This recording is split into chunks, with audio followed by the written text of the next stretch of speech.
All right, ladies and gentlemen, we are back with episode 9 of Zed Daily. Today, I have another Zed Run content creator and another staple in the Zed Run community, Mr. Darthside Supercoats. How you doing?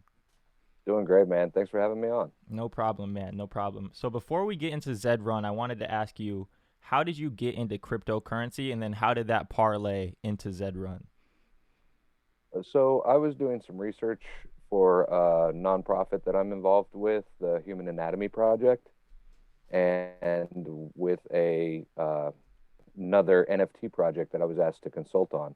So when that happened, I was given a small bag to go out and explore the world of crypto, and checked out a few different things while I was doing my research. Came across Zed Run, bought a crappy horse, and I was hooked.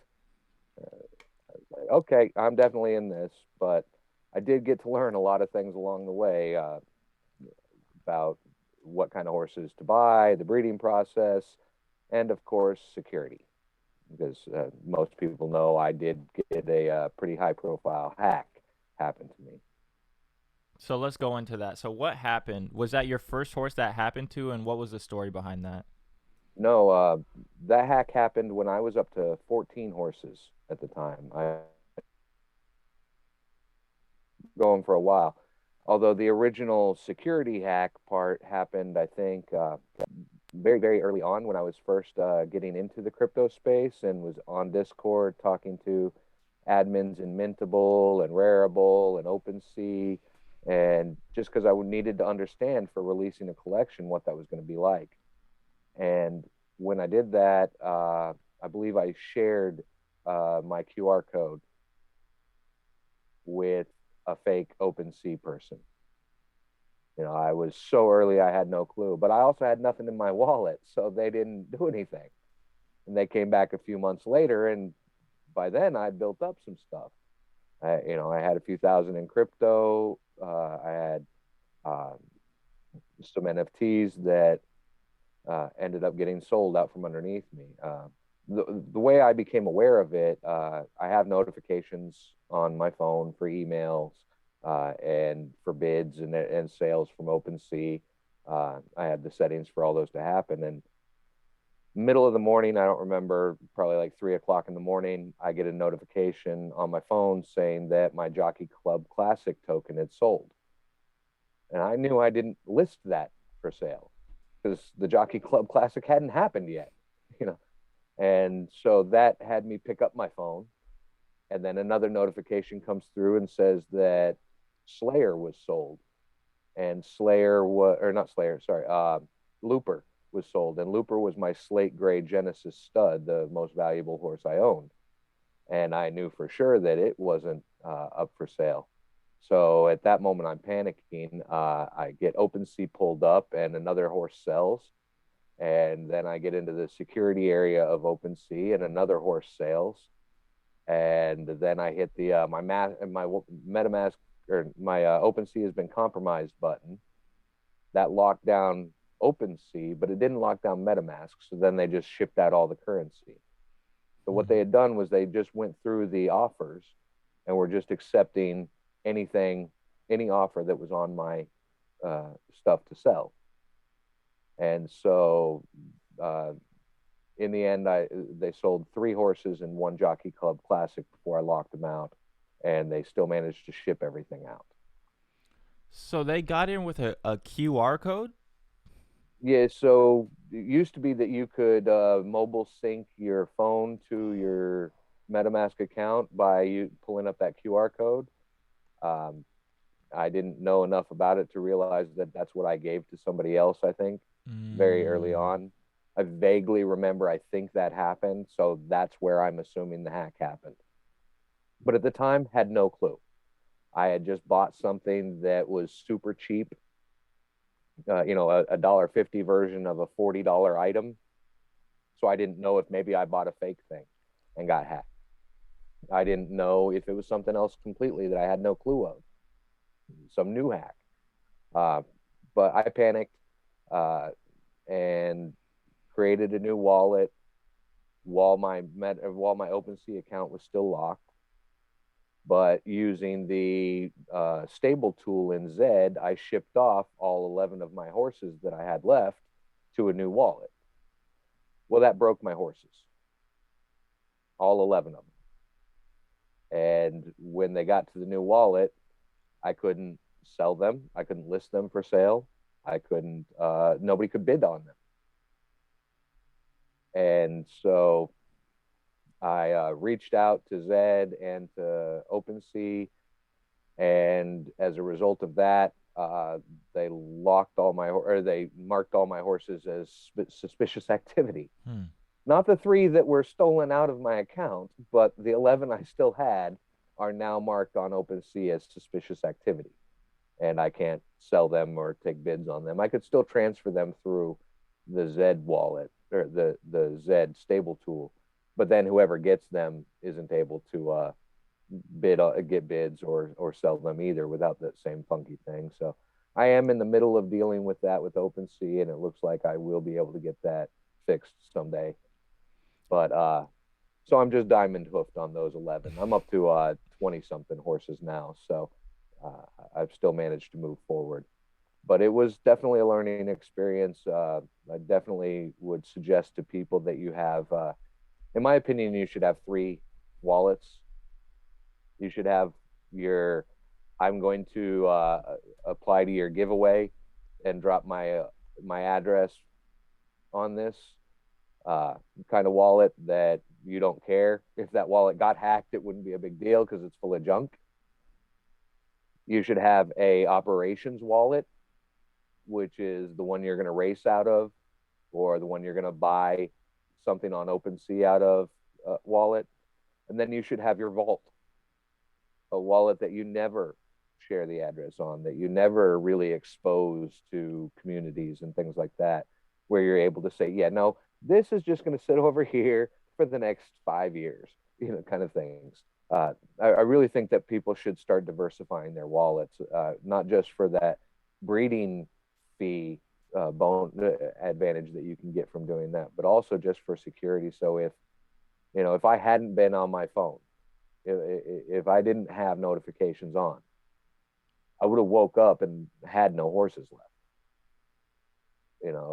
Especially not Darth Talon, who is my only racehorse. So just a recommendation to everybody out there, don't put all your eggs in one basket, because trust me, that's a horrible feeling to wake up to. Yeah, that does not sound fun at all. Has OpenSea have they had good customer service throughout this process, or has it been a pain? It's been a pain. Zed's been a mixture of absolutely helpful as they could be, and also absolutely no help at all. Uh, so they, of course, they don't control OpenSea. They're not OpenSea. OpenSea is just a platform that they happen to have chosen to list and sell on. And they have devs that deal directly with OpenSea's devs. So I did have to climb that customer support ladder to try and get my information to the Zed developers to try and get an end around to the OpenSea developers. And they were not very helpful on that side, although a couple of their people did reach out to me on the sly and say, look, unofficially, we can't do anything. And it really boils down to, I believe, the separation they have to maintain because of the know your customer side of legalities for them. So I don't fault Zed for anything other than, this is your asset. This is your game asset that I can't use properly, and I'm now at a disadvantage to every other stable out there. Right before the tournament, the big Zed tournament, there was quite a few racehorses that were getting sold then. Nobody could even bid on Darth Talon. They would have had to come with like a 3 ETH offer for me to do it, but I couldn't even be in the running for someone to buy her. So I am at a little bit of a disadvantage, but I've decided to just embrace it and decide that those 11 horses are running on the Darth side. So I like it. Would you like to see those horses that were stolen be frozen, be marked, be tagged? I had that offer, and I said no because it wasn't the people that bought the horses' fault. They put in a bid. They woke up, the bid had been accepted, they were ecstatic. They did nothing wrong. I don't want them to be penalized for it. I did have G7, amazing member of our community, actually managed to buy one of the three and just gave it back to me. Wow, that's awesome. Yeah, I mean, the Zed community is amazing, and uh, if if I hadn't already just jumped in with both feet, the community would have been enough to make me do it. The response of the community is a big portion of why I stuck with it. G7 bought that horse back for me. Uh, Zed Retro gave me a colt, an unnamed. Uh, Lady Luck Stables gave me a filly, unnamed. And so they're like, hey, sell it, breed it, race it, whatever you want. Just want to see you back whole. And that the support of the text messages, the people that retweeted, that were like, hey, Zed, help this dude out, what's going on? That community aspect of Zed is just amazing. Yeah, So I agree I as well. I wouldn't want to see anything bad happen to those, but I am still, someday I will get myself a slate gray Genesis again, male, because that's the cornerstone of my breeding stable, is a slate gray Genesis male, and I don't have one anymore. Let's go into why But slate gray. so yeah, that's something I really enjoy talking about, because not many people look into this side of things. I know it's just cosmetics, and colors don't affect racing at all, whether it's rare, super rare, or super coat. But rare and super rare still command a little bit of a premium in pricing. I mean, if you pull up what a slate gray Genesis male goes for right now, you're talking 3 to 10 times, depending on the day, of a regular Genesis male of equal level. And so there's value just in the rare and the super rare aspect of it. But then the breeding algorithm, the color breeding algorithm, really comes into play. And if Step Stables has a great color calculator you can look up and do your own research of pairings on. But if you look at the white paper from Zed and you look at the color breeding algorithm side of it, your percentages are based on what the parents' color column and box start off at. So if I breed two slate gray parents together, I have a pretty good chance at a super coat, just the same as anybody else breeding a super coat. But if I don't hit super coat, I'm getting a rare or better offspring color, 1% or better. That's just my entire breeding career. I have never bred anything less than a 1% coat color. And that's because of the slate gray and how its rarity and how those values affect the outcome. So I think it's 60% is controlled by the father, the color of the father. And then you get slight bonuses for Genesis and for Supercoat. And so when you start off at the top of the chart, which slate gray is the top of the chart, you don't get rarer than slate gray. You've equal rarity with Stronghold Ivory, but I'm on the Darth side, so I don't screw with the white stuff. If you start there, I have made it a slate gray, which is 4 out of 1,000 is their breakdown of how many there should be in the starting algorithm, 4 of them per 1,000. If I mate that with something on the bottom of that color table, Suave Mauve or something like that, my offspring is coming down from slate gray at super rare. So it might come down to rare, or it might come down to another super rare, either side. But its box is going to be very close to that starting super rare slate gray moon box. So it was just here's a little niche where I could increase my chances as a very small budget stable to be profitable. Did you And have so continue? that was probably about 10 horses in when I really made that full decision to do that, and sold off a couple of Genesis females that didn't fit my breeding program, and got myself this unraced, unnamed, unbred, slate gray Finny that I paid 0.385 or something like that for. So way overpaid. Market was much tougher back then, especially for the Finnies and stuff like that. And she was just bought as, wow, I've stepped up from Buterin. I'm now in the Finny realm, and I got my slate gray breeding female because she was legendary. So I could still have her offspring be exclusive and have values there. And no plans on racing her or anything like that. Uh, and then they said they were taking away odds. I was like, oh shit. Well, I got to throw everybody in a Griffey then. I got to get some odds. Yeah. And so I threw everybody but one horse. I have one horse that I will never put in a Griffey. He will remain unraced for his entire life until Disney buys him from me. And they'll buy my whole stable at that point, because Darth Vader, I own the legendary Darth Vader, and he is a unraced, will not be raced because I don't. He's my Schrodinger's horse. As long as I don't race him, he still has the potential to be a legend. Mm-hmm. As soon as I race him, I know the truth. Mm-hmm. And so I'm not taking that chance on Darth Vader. But I didn't even pay attention to the results of these horses that I got Griffey happy that night on. I came back 2 days later and I look, and she had pulled 6 odds in her Griffey. I was like, whoa, I might want to race this horse. And then she's just the flamingest thing I've ever seen. She's a natural U, has a great down button in 3 different distances, can race in 3 different distances, all the way up into class 2 profitably. Yesterday, she won a class 2 $1,200 $15 race.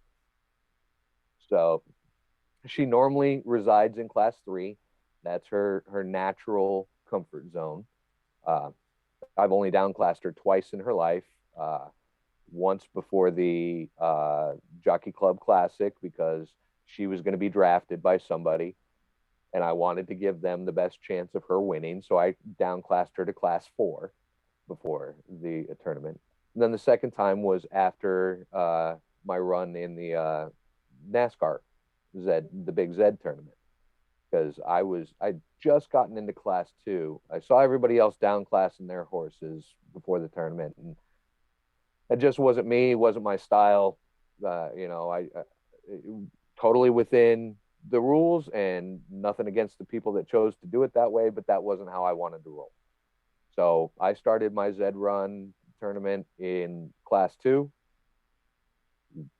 raced all the way up into class 1, ended up over 100 class points, or right about 100 class points, and said, okay, I got here, my 30 races are in, and I'm at 37%. That's not going to be good enough. I did that within 2 days. I did 30 legit races, not, I want to get on the leaderboard. No, this is okay, legit racing, class 2, class 1, 37% show rate. Not going to be enough. 3 races, dive, all the way down to 0 class points. That's funny. And then rode up in the money. I'm back up to class. Well, I just took a down class race to get back out of class 2 because of the costs. I can't afford to get up there anymore. I have to down class to keep myself out of class 2 and class 1 because of the minimum race fee. And with the new dropping rate of only -2 points, then I'm spending a minimum of $250 per point to D class.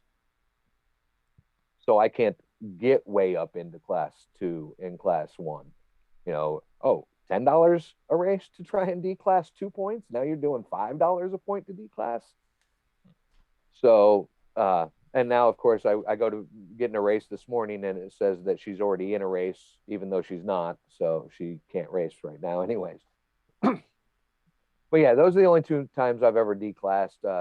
Nothing against people that are out there doing that all the time. And I see all the time horses with 150, 180 wins in class 5 with 8 class points. I'm like, I look What's forward to when they get some changes to kind of shift that up a little bit. when people have to come up in class?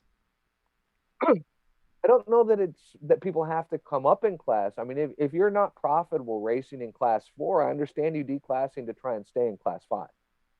It, but there should be a system that if I have 100 wins, I shouldn't be going up against a guy with 2 wins or with no wins. There should be separation, just like in real horse racing for maidens. If you're a winless horse, you're not going up against a secretariat type horse. That's just not the way it works. You got to prove yourself down here before you're even going to qualify for these upper races.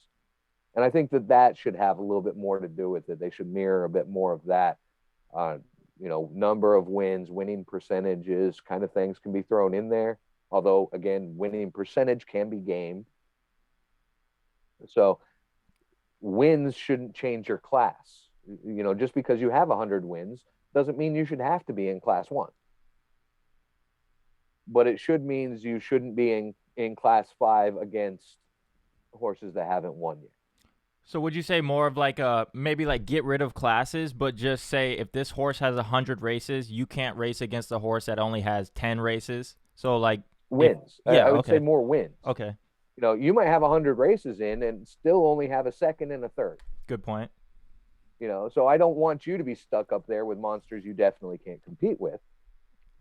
But we should be able to, shift your funnel over to an area where you're racing against other horses that have similar number of races under their belt. So personally, I hope that the ELO system is actually more of a filterable, this is what I'd like to enter and can qualify for it. So yeah, winless horses. I should be able to have a select distance and class that I can be in for that. And once you get your win, you're unqualified for that class. Yeah, you can't do maiden the maiden type racing group anymore because you have gotten a win. Okay, now you're in the general racing. And then you've got 100 wins under your belt. Well, you need to be in monster class now. I like that. Monster class 5 is still a monster class. So if class 5 is where you need to be, that's fine. And let's have you racing against other class 5 monsters. So I don't know. It's no matter what solution you come up with, I can figure out a way to game your system. And if I can do it, so can other people. So there's no perfect solution for this. No matter what changes they make, they're going to incentivize some horses and de-incentivize others. And that's why I've been saying from the very beginning, there's no such thing as glue.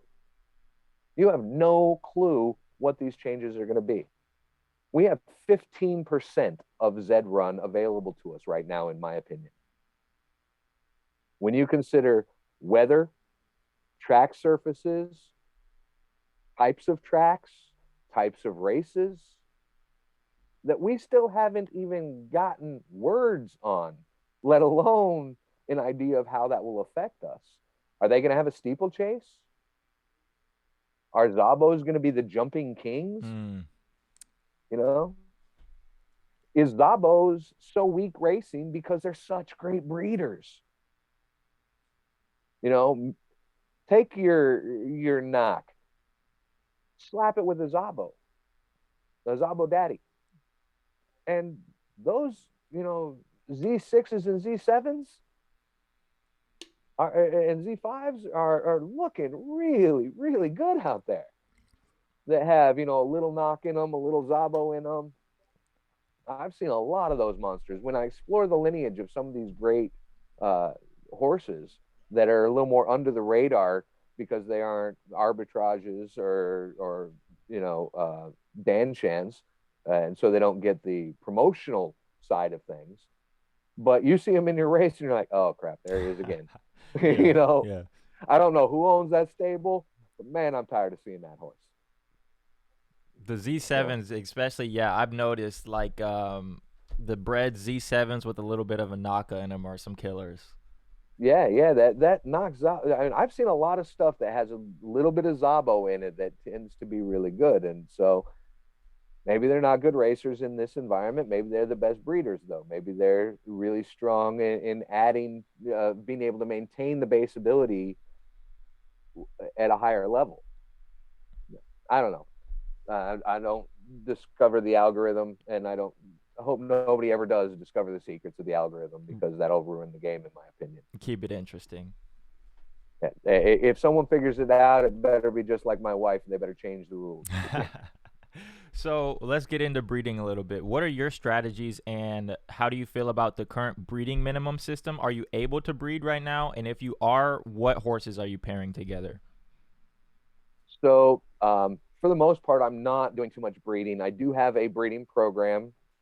My breeding program, as I said, is a slate gray program. So, my first goal was to get a slate gray breeding pair, legendary or better, of each level. So, I have slate gray legendary Buterins, Finnies, and Zabos. Now, my Zabos are not legendary. I do have an exclusive in there for that. And then I got a knock female that's not slate gray just because I couldn't pass up a .04 knock female Z7. I was Mm. like, oh, yeah, I'll take that one. I don't care what kind of racer it is. Uh, but I haven't been breeding my Buterins. The cost isn't worth it. Um, I did just breed Darth Talon with her half brother, though. That was, and her half brother is not slate gray. He's uh, Stronghold Ivory or some white color. But Darth Crate and Darth Talon mated. Didn't produce a monster for me. Hasn't flamed yet. It's got a second and a third out of like 10 races, but haven't really found a distance for it quite yet. Um, I would like to be breeding, but yeah, the cost of breeding is just out of whack right now with the value of the secondary market. One of the things I think that could help that situation and really think they need to do is they need to make breeding with Genesis a lot more expensive. Mm. Uh, to me, the why would I breed with your legendary sire when for 20 bucks more I can breed with a Genesis? That makes no sense. If you look at the real world and you want Secretariat's sperm, you're paying millions. Mm. And I always like to think of Genesis as the Secretariats of the game. They're the grandfathers that everybody wants the bloodline. And you need to make that rare. I understand why they didn't in the beginning. You're really trying to breed up as much of a population as you can and make as much noise as you can. I really think that that's part of the issue is they want that noise there in the beginning because odds really they didn't expect us to use odds the way we did, and I think that the odds were cutting through a lot of that noise, and that's why they got rid of it. Cutting through the They noise, you didn't mean like how we like were people were using odds. figuring We it were able out? to isolate out specific Genesis horses that were crap, Mm. and they didn't want that to happen. They're like, wait, no, you can't. One race, 10 races, and this horse is crap. Well, no, there's no discovery left. Right. Now, that was really helpful for a few of the really great Z1 and Z2 breeders that, oh, yeah, you got some ducky in you, or whatever. Uh, but the breeding costs, it should be 25 bucks to breed a pacer or a cross. You know, total lotto ticket, quick and easy. Yeah, take a chance. You're not upset if you're not all that great. If you can win a little bit, that's even better. But the Z number of your offspring should be what in my opinion, a lot of the cost is based on as well. So that you're creating that structure of no, Z6s are expensive as hell. Z12s are pretty dang pricey. You get below Z30 and yeah, it's getting a lot more manageable in just picking up. Yeah, I feel like grabbing a lotto ticket. And I think that will help a lot with getting new players into the game, allowing people to breed and be profitable from the breeding, and will then just really explode the economy from the ground up. Right. I'm not a trickle down economics type of guy. What can I say? Because if you're doing it like that, then you're placing the value on that bloodline. So you're saying like if you're coming in and you're giving people a chance to buy like a $20 Buterin, they don't have to come in and spend $1,800 on their first horse. And if it's a donkey, I'd rather lose $20 than 1,800. You know. Yeah, if it's a donkey, well, guess what? You got to learn the racing mechanics, the interface, the tools that we use to search. You got time to get to know the community. On And it didn't cost you $500 worth of horse plus racing fees on top of that. Because I tell everybody, if you haven't got 20 races in on your horse, you probably don't really know that much about your horse. I mean, you might have gotten lucky in your Griffey and got flames and figured out, oh yeah, here's a good distance. I tried down there, decent down distance, and that only took you 6. But most horses aren't that easy to figure out. Maybe if you got the blood tool or something else, it is. I don't know, but I can't afford that. No disrespect to Dan Shen. I hope to someday be able to afford a blood tool, but that incentivizes a lot more gameplay, a lot wider community coming in, and it's no longer the game of kings. Because right now in our current ecosystem, it's a game of kings. You look at the tournaments. Darth Talon is a top 1% in the game, according to LIR rankings. She has a lifetime within the top 1,500 of rankings. There's 150,000 horses in our ecosystem. That means she's a top 1% horse. She barely qualified for the Zombie 100. She had no chance in the Zed tournament. That's a top 1% horse. What is everybody else's chances? If you don't have a horse as good as Darth Talon, and I don't think Darth Talon's like, Princess of Power or anything like that, but she's a dang good, profitable horse. I mean, she's this close to 1 ETH in winnings, and gets to join the 1 ETH club. How many people have a horse that's anywhere even going to get them close to 1 ETH in profit? Yeah, I think it goes back to 1%. Inside of 3 months. Yeah, 1%, maybe less. Yeah. So, you're going to ape in and buy yourself a Z4 Nakamoto that seems to have a decent winning rate. So that means you're going to be spending what? 0.18, 0.25, somewhere in there to get that racer. How long is it going to take for you to be profitable? You bought some Genesis above Buterin? You're not going to be profitable unless you've got breeding. You just bought a Z1 Nakamoto for 40 ETH? You ain't going to make that back in racing. So there is a little bit, to me, of a disconnect in the economics of what it costs you to get a horse and what your potential to be profitable is.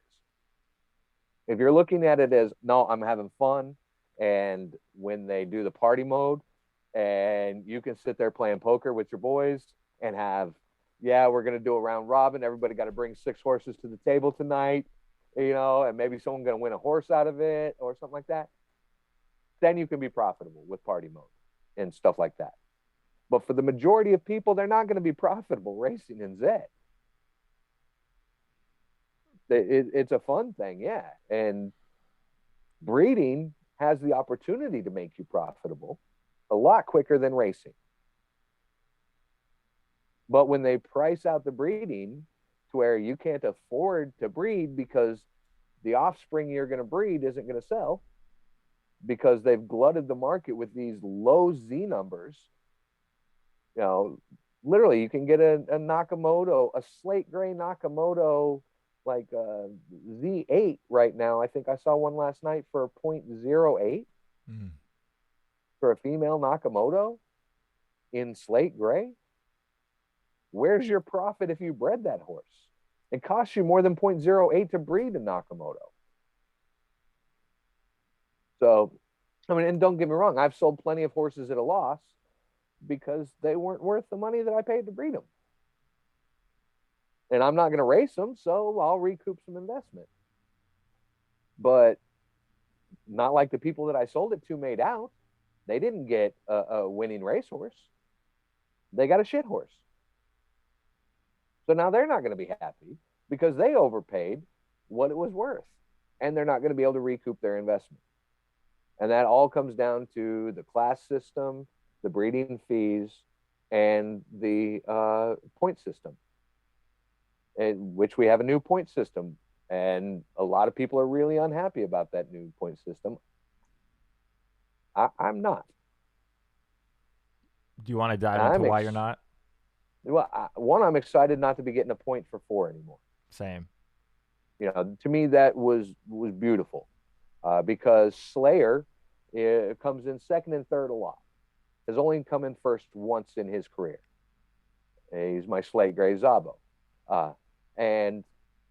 but he classes up really fast because he gets second, third, and fourth a lot. Doesn't come in at the tail end very much, so he doesn't get many declassing point chances. Doesn't come in 12th really at all. So he was never going to get the big declassing points. But now I've got 8th, 9th, 10th, 11th, 12th, I think 7th too, that I'm getting 2 points of declass. So I like that I can declass a little easier now by not having to get 12th. Oh, you know, now everything's the equivalent of getting 10th. And 10th is okay. It's not the best declass, but it's okay. So now they're all that, but now I got 5 options for that. Okay, I'm good with that. So I'm not upset about it. But the people that I understand being upset about it are people that, due to the tourney or due to the previous system, are sitting up there in class 1, and maybe they're sitting on 70, 75 points in class 1 because of the tournament. So for them to declass and get down to where they could be racing against proper competition again, it might cost them $200, $250 to get down to racing level. There's some people that's just their racing career is done now. They can't afford to declass that much money to get to a competitive race. So I support those people as well, because while it's not going to negatively affect my performances that much,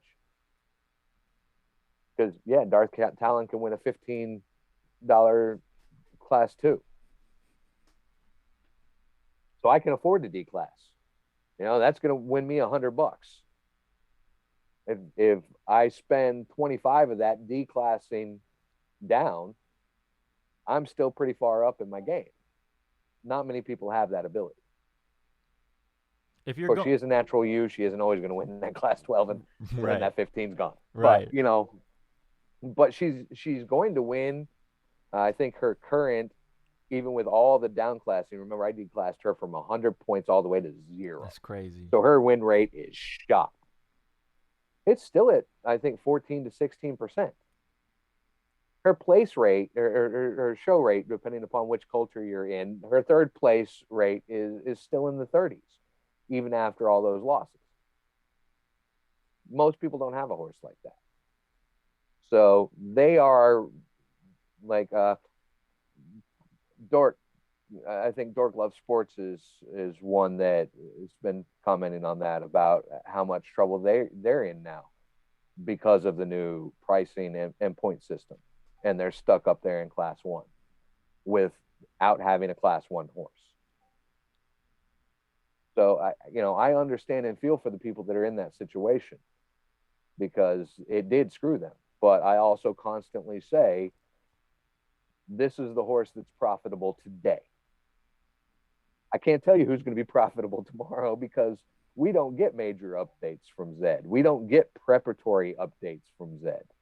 And you know, that the new point system that they implemented yesterday, when did they announce that? Yesterday. yesterday. you know, okay. So yeah, no time to prep or anything like that. No time to be aware. Oh yeah, no, you're not going to be able to get. I got one of the last -4 12th place finishes that happened, and it helped me to where my next race where I only got -2, well, I went from 61 to 59. Whereas if I had waited 20 more minutes to do that race, I would have only gotten -2 instead of -4. It would have taken me a couple more races to get out, and therefore more money that I'm throwing away to somebody else. When you got Darth Talon down during that tournament, you got him down with free races, and now they're taking Yep. that away. You can only class up with free races now. So how you like that? Oh, I do. Okay. I do, because to me that I can't imagine what it would be like to have a normal old class 5 horse and you go jump in a race and you're staring at Darth Talon, Miraggio, and I mean, just Yeah. and due to timing, Darth Talon came in the 10th horse that entered the race. Yeah. So you're thinking, okay, I'm doing okay. Yeah. I can't even imagine what that's like. So to me, that while I took advantage of it, I took advantage of it partially because I was tweeting about it as I'm doing it. I went on stream. I did the live stream breakdown of who was going to be successful in this tournament and why, what that would mean for everybody else, what you should be doing. And I was a half a day ahead of everybody else in everything I did, other than that I didn't declass to start that tournament. Why? All the monsters were down in class 5. Why would I start there and try and go up against them? I'll be up here in class 2 and class 1 where they aren't anymore. Win a bunch there. Oh, they're on their way up. Nosedive down. And telling everybody, this is, if you don't have a chance in the tournament, and you don't, this is what you should be doing. This is how you do it. Come join me in class 5 as we dive. And I did. I took it all the way to 0 class points. And that is hard to do with Darth Talon because she will win in her down class distance every once in a while. If it's a reverse roll, she's winning in a 2200, even though she's a 1,000-meter racer. And so when I got down there, I waited. Let every monster finish clearing out of class 5 and class 4, and then I started my climb. And so I'm, again, not racing against the monsters. And if I am up against the monsters, it's because they're in their down class. Can't tell you how many times I beat Princess of Power because she's a marathoner. And if I see her in a short race, I'm hopping in that thing. But it's about knowing the fields and stuff like that. And so that no down classing in the free races to me is a beautiful thing to keep people from doing exactly what I was doing during that tournament. I had 100 class points and it didn't cost me a dime to go to 0. And you can just make a killing on the way back up in the paid races. Right. I've made hundreds on my way back up. Now, I don't have to dive all the way to class 5. Whatever class I put her in, she's going to stay there because she's a natural U. Now, with the new point system, it's probably going to be just as easy for me because she's a 12, 11, 10, 9. Out of her 550 races, I think she's only come in 8th like 6 times. She's really huge. And so, yeah, I'm able to stay in my lane, I think. We'll see as we move forward and if they let me start racing again. but yeah, it's going to help keep monsters out of class 5 and keep from gaming the system the way I did. They're at least going to have to pay to get down there, which means they're at least contributing to some class on their way down, and somebody that couldn't maybe win in a race will be getting an opportunity to win because there's downclassers that are having to pay for that race. Right. Especially if you're studying and you see, okay, I know Princess of Power, this is the down distance. They're trying to down class. I should hop in this race because I have a better chance of winning. Right, yeah. You see Miraggio in a 2200, that's a down class. You see Darth Talon in a high distance race. Don't get scared. Jump in that thing. You've now got an easier field. Instead of 1 out of 12, you're 1 out of 11. You know, and knowing the monsters is definitely important. I always tell people, if you don't have a monster and you are one of the first 5 people in the race, you are meat. You know, I don't even win the races where you couldn't get in the 250 races unless you were click, click, click, click, click. You're meat. Because I can throw Darth Talon in as the first horse in a race, and I'm not scared. I'm not worried. Whoever comes in there, I've beat Miraggio before. You know, I have beat the best. Well, some of the best. Not the best of class 1 maybe, but yeah. Miraggio, in my opinion, is one of the best horses in the game, and I have beat him. So I'm not scared of any horse. I'll jump in there. But only with Darth Talon. Any other horse in my stable, I am the 10th person in that race. I'm fighting with those last few people that are trying to intelligently pick a race to get in. Because if not, you're just throwing away your money. Because there are horses that don't have the ethics that Darth Talon does, that will sit there and wait and jump in as a monster into a race that they're like, okay, not enough monsters in this for me to be afraid of. I can jump in here. That are using stacked knacks to see how many monsters are in that race.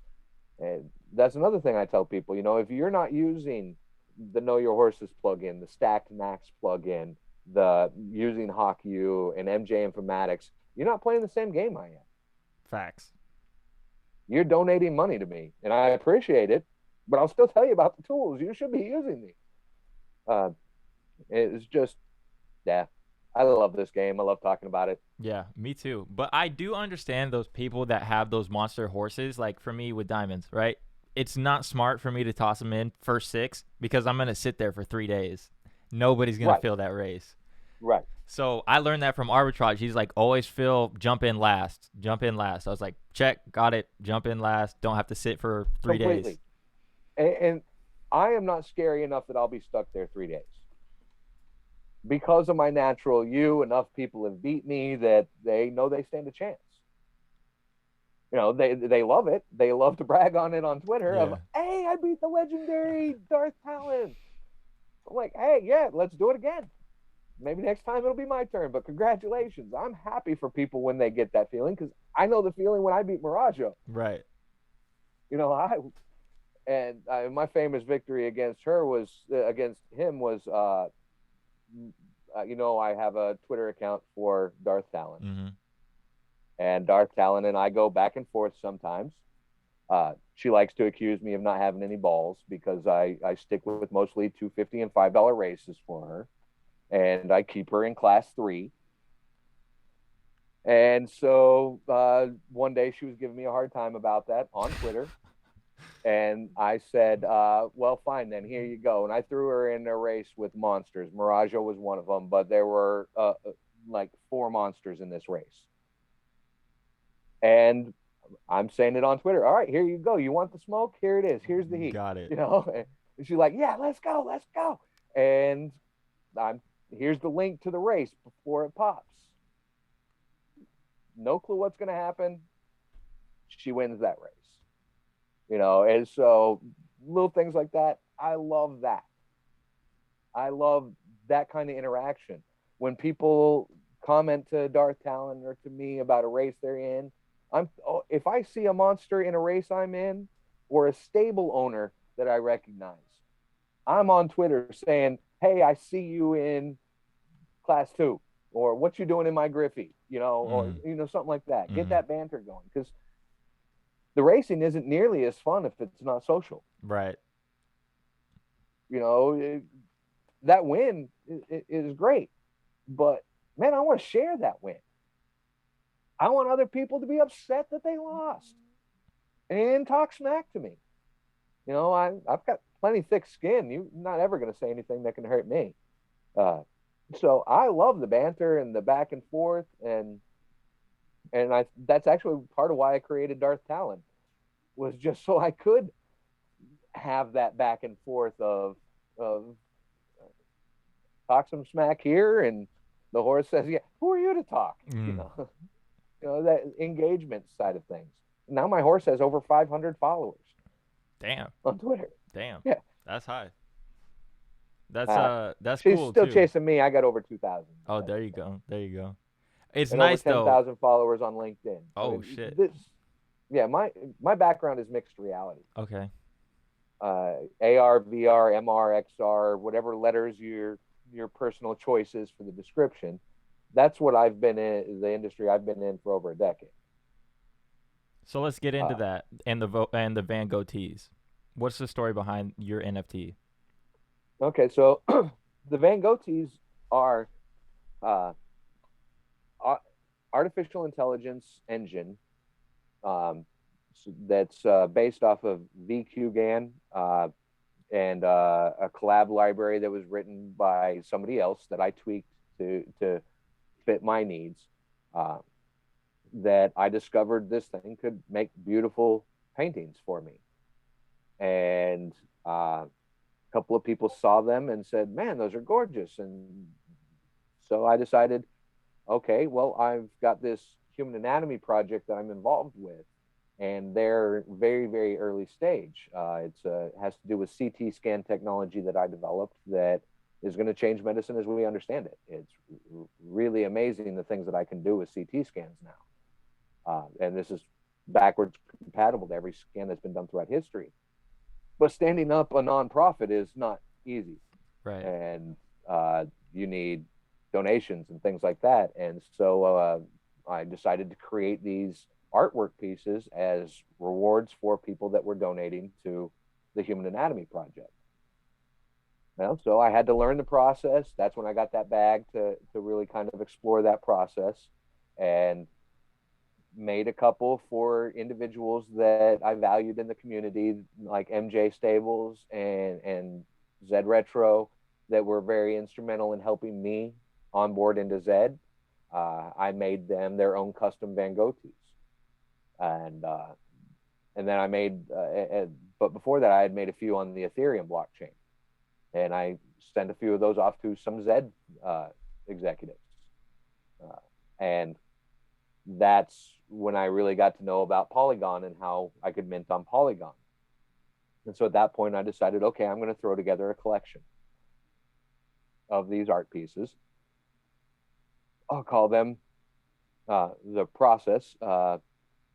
So my exploration of the AI started with OpenAI.com. Uh, that is a artificial intelligence repository uh, that they have generative text AI. So you could put in a sentence and it will give you back a more flowery version of that sentence. And so people have used that engine to create things like Copy AI, which is a copywriting software that you give it a few articles and it'll write you a few new articles based on that information. And it was really powerful. And then they were going to be releasing one called Dolly, DALL-E, which took or text inputs and turned them into imagery. And my concept was, well, we need to democratize this. We need to give everybody the ability to do this, because if you work for, say, Industrial Light and Magic, and your boss comes to you and says, yeah, get me 10 renderings of a new TIE fighter. I want it to be sleeker with a lot more cannons. Dolly can do that. This engine can actually create those. Now, half of those probably won't look anything like a functional TIE fighter, and you won't use those, but maybe one or two of them will. And the concept was, if we can take this workflow and then finish the workflow by turning those pieces into NFTs, then you could have a non-artistic individual that was able to plug in their idea of what they wanted their art to be. And then that would work its way. Okay, we're going to take that input. We're going to make that more flowery, more descriptive through the first layer of the AI. And then we're going to put that output into the image generating AI and let that create some images for you to choose from. And then you can select any or all of them, and it will then send them to a minting process. And so I'm not Van Gogh. The process is Van Gogh of being able to take that human input, marry it with the AI, and have the output be an NFT. Whether that's an NFT for you to sell, whether that's an NFT for you to have as just a record of when this concept piece was created or any of the kind of stuff, didn't matter to me. Most people don't realize just how prolific NFTs are going to be in the future. You know, you buy a house, the deed to your house will be an NFT, and then I'm the roofing guy that's going to come by and repair your roof. I'm going to sign that on the blockchain that I repaired your roof on the day that I do it, and the materials that I use will be included in that blockchain. And you can actually trace the materials that were used back to their manufacturing point. And then you can trace the materials that went into the manufacturing of those from their source location. You know, that's the kind of level of blockchain that we will be having down the road. And so to me, it was just understanding that workflow process for this specific one. And because the text generation part was named Da Vinci, the AI image creation was named Dolly, I decided Van Gogh for the name of the process and therefore the overall brand of the artwork. So I have since now trained 2 other artists to use the Van Gogh process, and hopefully we will release one of their collections very soon under the Van Gogh label. We are in the process of building a gallery for Decentraland. We are building a gallery / merch shop for Sandbox. So you'll be able to get a Van Gogh face mask for your virtual character, a Van Gogh shirt, Van Gogh pants. If you've seen the stuff for the Digital Breeders' Cup that's coming out, they're using a Van Gogh for the backdrop in that. I'm in discussions with a couple of PFP programs to use Van Gogh as rare one-of-one backdrops for rarity on their PFPs. You know, here's 10 individual Van Gogh that will be behind your character. I have other projects they're talking to me about Van Gogh for artwork pieces in the backgrounds of their worlds that they're building. And so really the goal is to end up being able to create, again, this process and solution so that I have a turnkey system with templates for shirts and pants and face masks that I can literally hand over to another artist or a company. Say you have a company and you want to have this type of branded merchandise presence. Okay, well, we'll help you pick out your land plot. We'll give you the templated store. We'll give you the managed service if you need it. Okay, yeah, we'll make all the wearables for you and host that process for you. Because I think there's going to be a lot of people, just similar to the way Retro Racing has done this Stable Swag shop, that we'd be able to take that kind of process. And if you didn't want your own, you could come in under the Van Gogh stores and be sold at a Van Gogh location.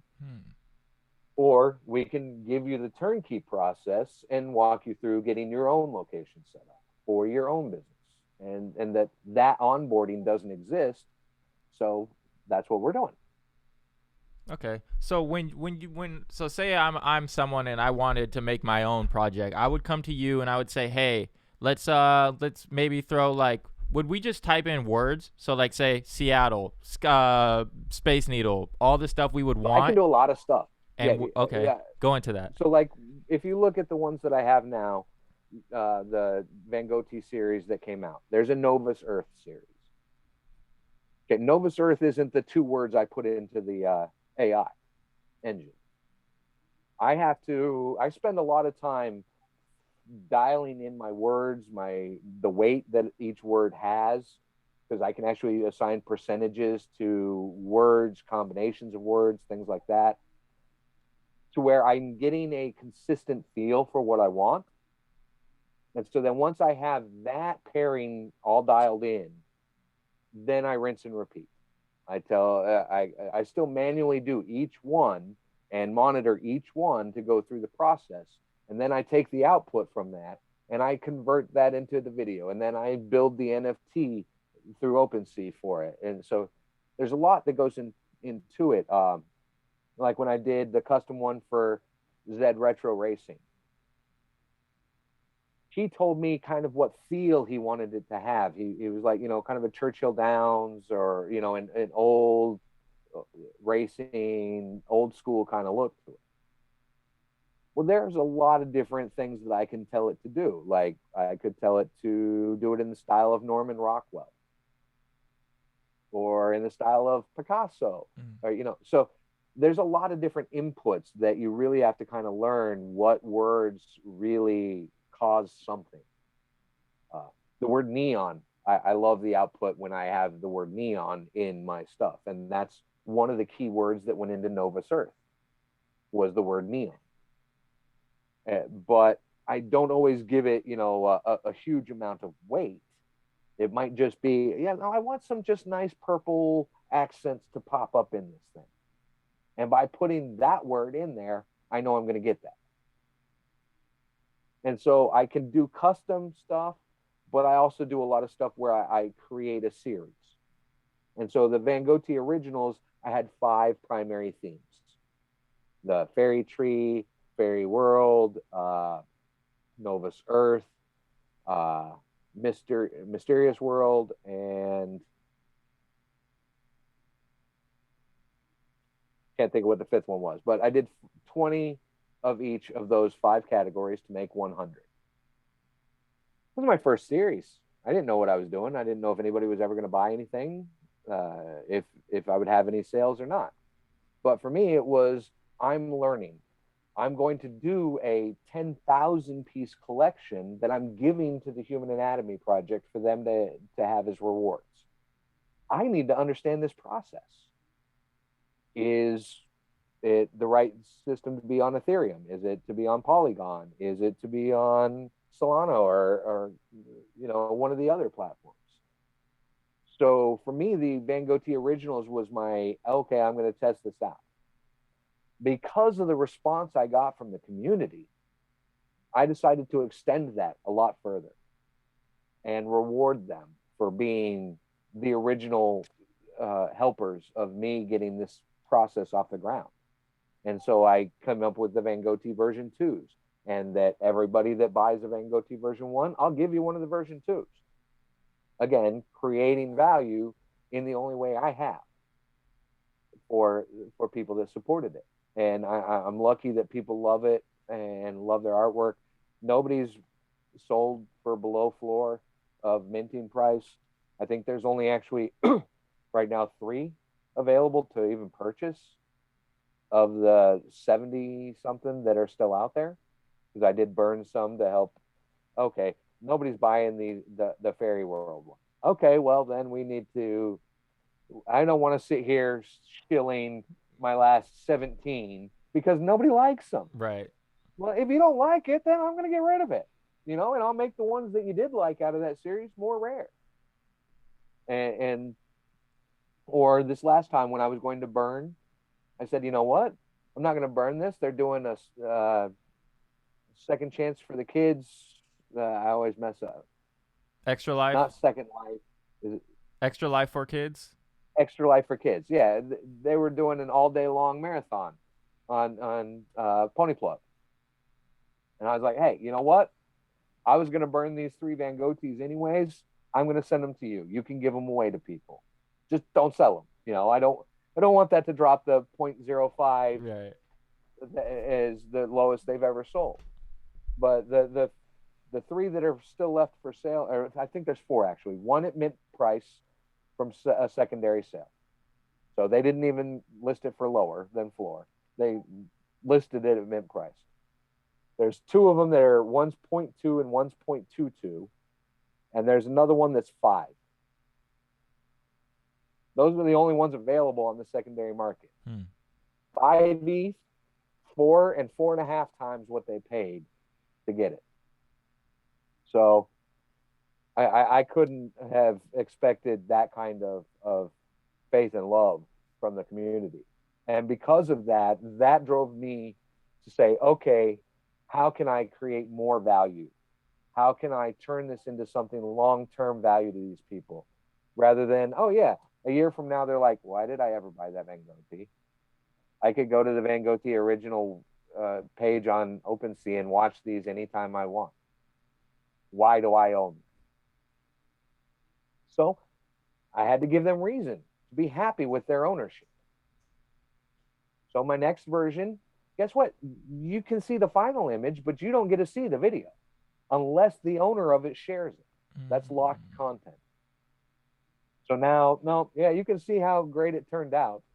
But if you want to watch the AI step through all the iterations to get to that image, which is what people love to do.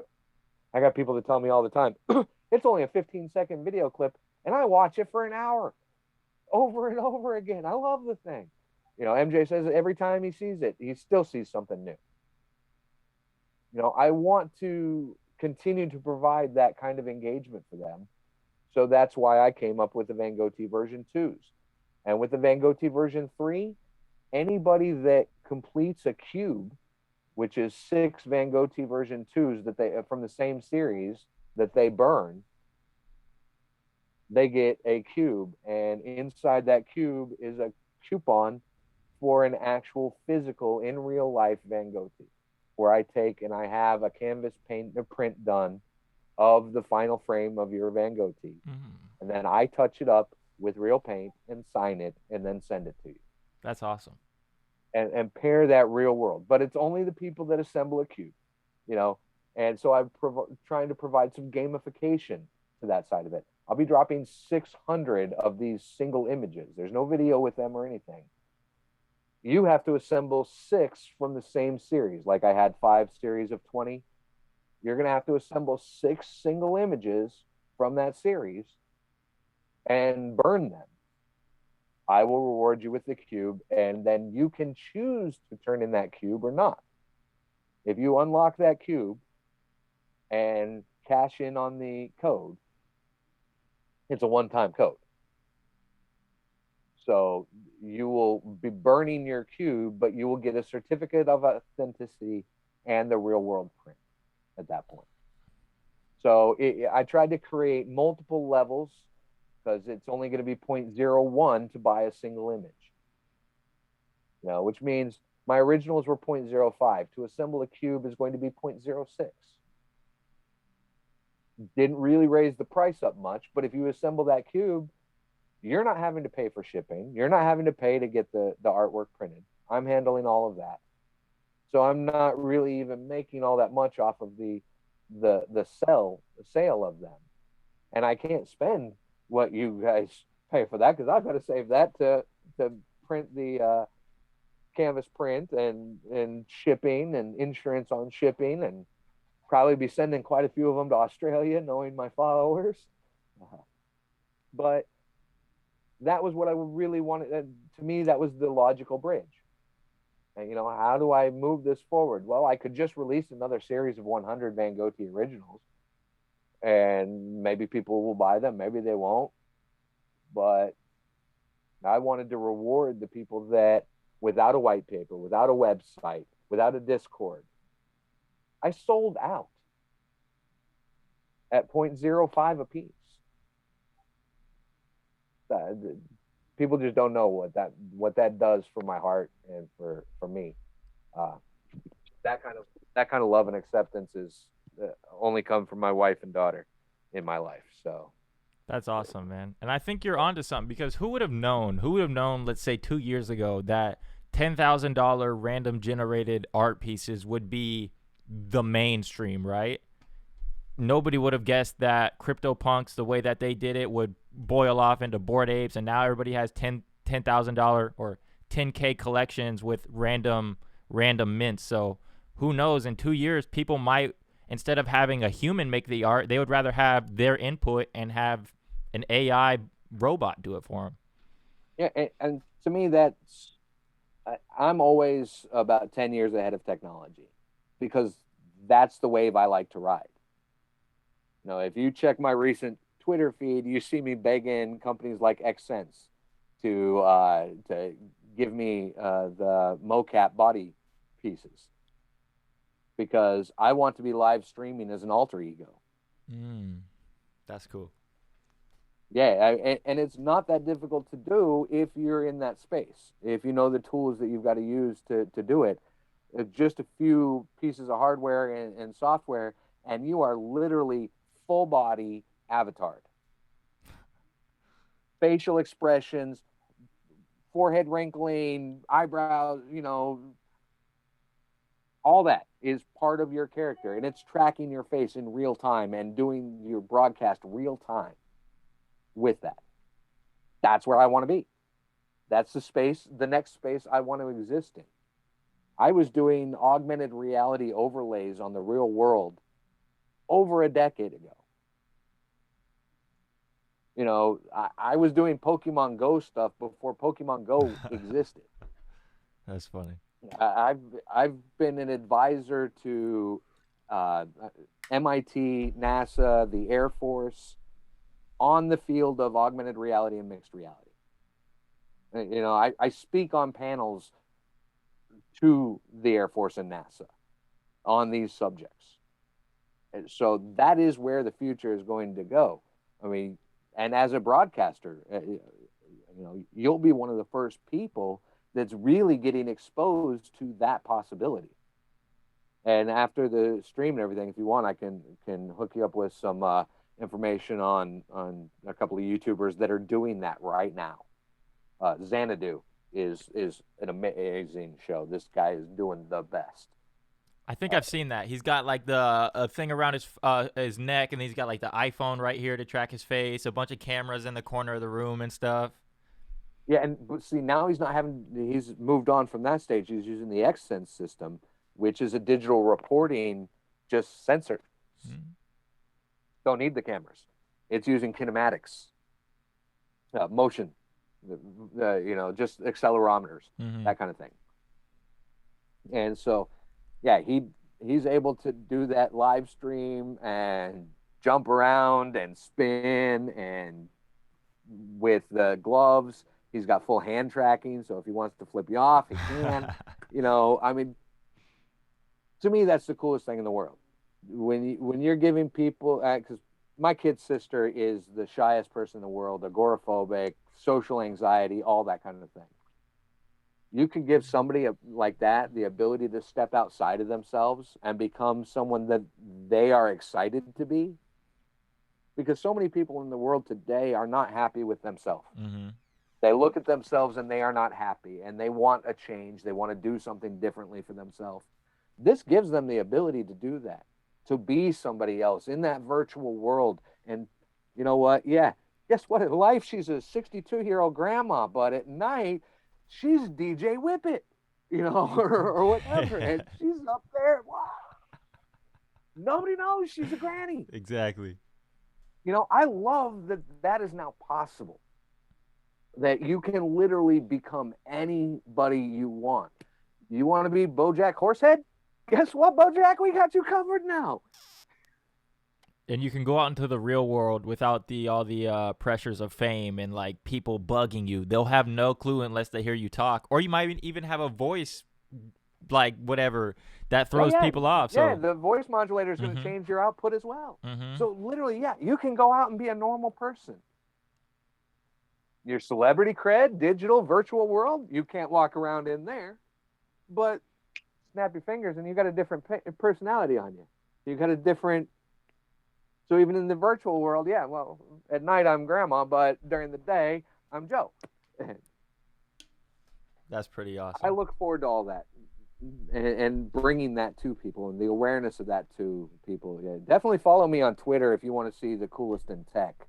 Because while I talk a lot about horses, I sprinkle in a lot of mixed reality, virtual reality, AR. So how do you explain Zed Run to your friends and family? So I talk about it a lot to people, and I describe them as my digital ponies. And one of my favorite things that I like to tweet out is that, or to say is, yeah, I race virtual horses in a virtual world for virtual money, virtually any time of day. Breed them whenever And you so want. then they're like, huh? And one of the companies I own is actually a courier service for veterinary clinics. And any day that I have to cover for the courier, I'm out driving and I'm going around and I'm seeing vets. And so I actually have shown a few of the vets, look, I'm racing digital racehorses. They're excited because they think horse racing is cruel. Uh, Most vets do. Uh, I don't know because I've never been involved in real world horse racing. I've been to the races a couple of times in San Diego and in Boise, Idaho, stuff like that. But that was decades ago. So for me, it's exciting, and I'm more than happy to explain to them all the time what I'm doing. I like telling them about selling virtual art as well because I think my collection sold 1.7 Ethereum. Hell yeah. I go to buddies of mine that are artists and be like, yeah, in the past 2 months, I've sold, I think, like 6 grand worth of NFTs. And because they're waiting tables and bartending, they get pissed. You know, they've got an art degree and can't, and are amazing artists and can't sell their art. And here I am, not an artist, and I'm making thousands on virtual art. Now, full disclosure, every bit that I get from the sale of Van Gogh originals, I don't cash it out of crypto. I spend it on horses and stuff like that. But I do the real world mirror of that and giving that to the Human Anatomy Project. So when I talk all the time about these fundraising for the Human Anatomy Project, just because you see me then go out and buy a horse after I got that stuff, I am in the real world pairing. They aren't set up to take crypto donations. They aren't set up to take uh, the WETH, especially because I don't roll in ETH. I just roll with WETH. Uh, I do translate that over into the real world donation. So Okay. it all does help. And everybody that's bought a Van Gogh tee, thank you very much. Uh, you're helping bring this amazing new technology to the world. Hell yeah. So you I just self brag. I got to show my CT scan software technique to medical researchers at Stanford, to Nobel laureates, and every one of them has been blown away with what I can do. Uh, what I'm doing should enable us to find cancer at much earlier stages, much earlier. It's going to enable people that can't get CT scans right now because of diabetes or allergies to the contrasting agents to finally be able to get that kind of information to get a CT scan so we can get the information about the insides of their body and what's going on. So just super excited about what the Human Anatomy Project is doing with my technology. you said people that are allergic. Is it like harder for people that have certain problems to get CT scans or something? Yeah, so diabetics can't go in for the CT scans. The contrasting agent, they can't do it. And my system should enable almost none or absolutely no contrast agent to be given to the patient. And when you think about what's happening when you're given a contrasting agent, What is a contrasting agent? so that's the thing. If you've ever looked at a CT scan or X-ray, you see the white areas and you see the black areas and Okay. some gray areas. Okay. The white is the concentration of the contrast agent that's been given to the patient, usually some form of iodine or other radioactive substance. The problem with those is the place that stuff likes to go to and accumulate in is in your bones. So you're radiating the person's bones, basically. Mm, And when you think of your immune system and where are the white blood cells created, and that's where that stuff is going on, is inside the bones. And so giving your patient a contrasting agent is actually destroying a lot of the natural processes going on in the body in some very important areas. And so if you don't have the health to be able to recover from that, If you're diabetic, because it interferes with other processes, or you have an allergy to the agent itself, you can't get a CT scan. And so my system, uh, it works with the actual pure data values in a volumetric way and enables us to actually do uh, measurements on the changes over time between a previous scan and a next scan in volumetric 3D. So some things that they just aren't able to do right now that we've enabled, and it should change medicine as we understand it once we get the first study funded and prove out the efficacy of our data. Then it gets accepted at that point and can become mainstream. So it happened because 4 years ago I lost my stepmother to cancer that they had been telling us for 10 years she was cancer free.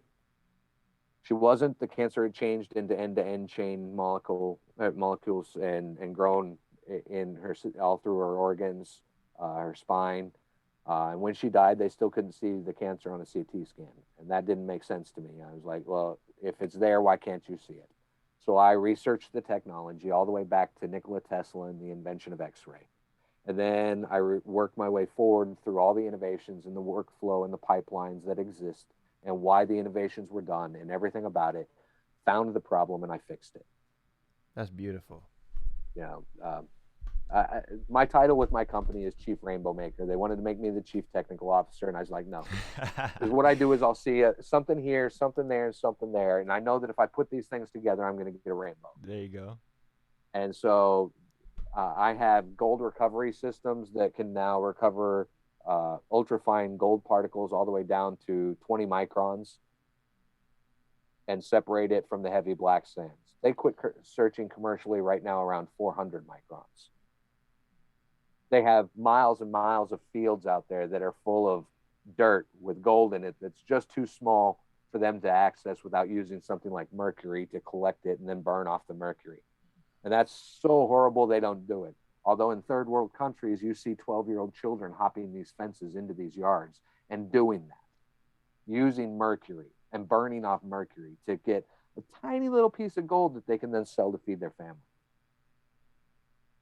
I've created a physics-based system that actually can separate that gold out for them. And so I have all sorts, and again, that was a result of me. My daughter wanted to go camping. So I was like, well, what do you do when you go camping? Well, you go fishing.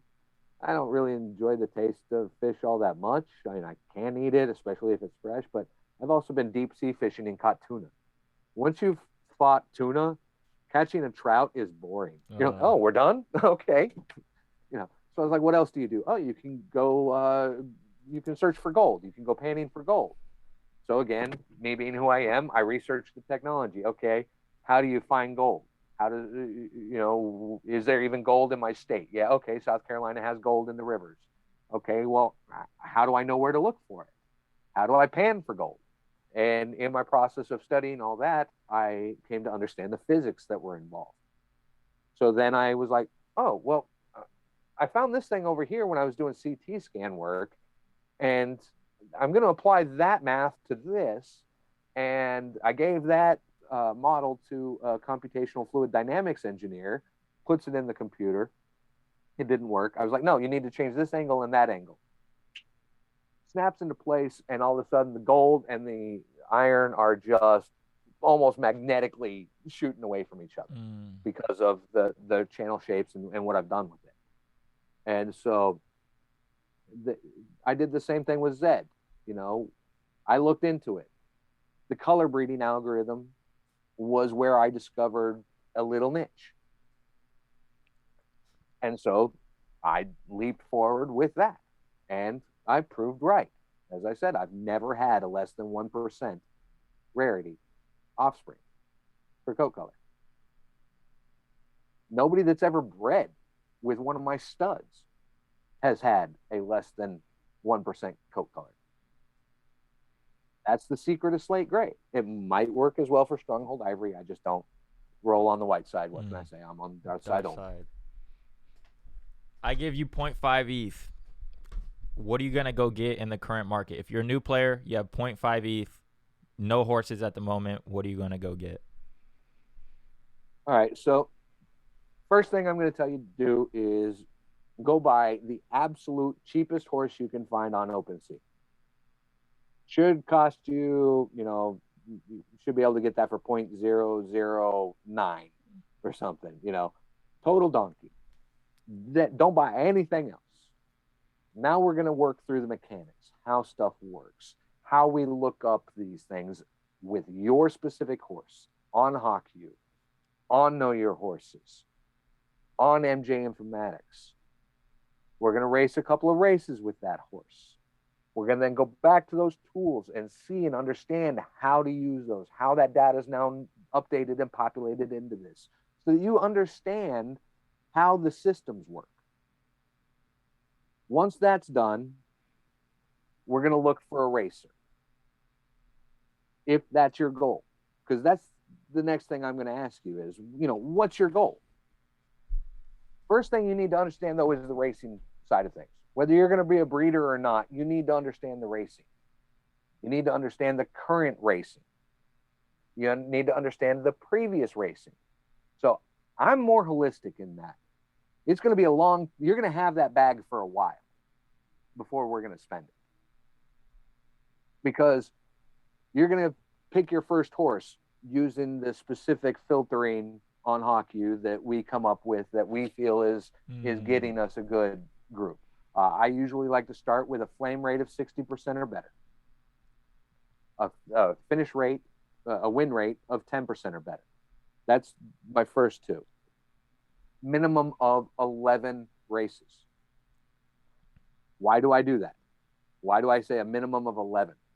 Well, 11 races, one win won't give me a 10% winning. It'll be under 10%. So if they won their Griffey or, they won one of them, fine. I need more than 10% on 11 races, minimum, because that's going to say it's won more than once. And that's important to me. Slayer, love Slayer, but one win. Most everything else is second and third.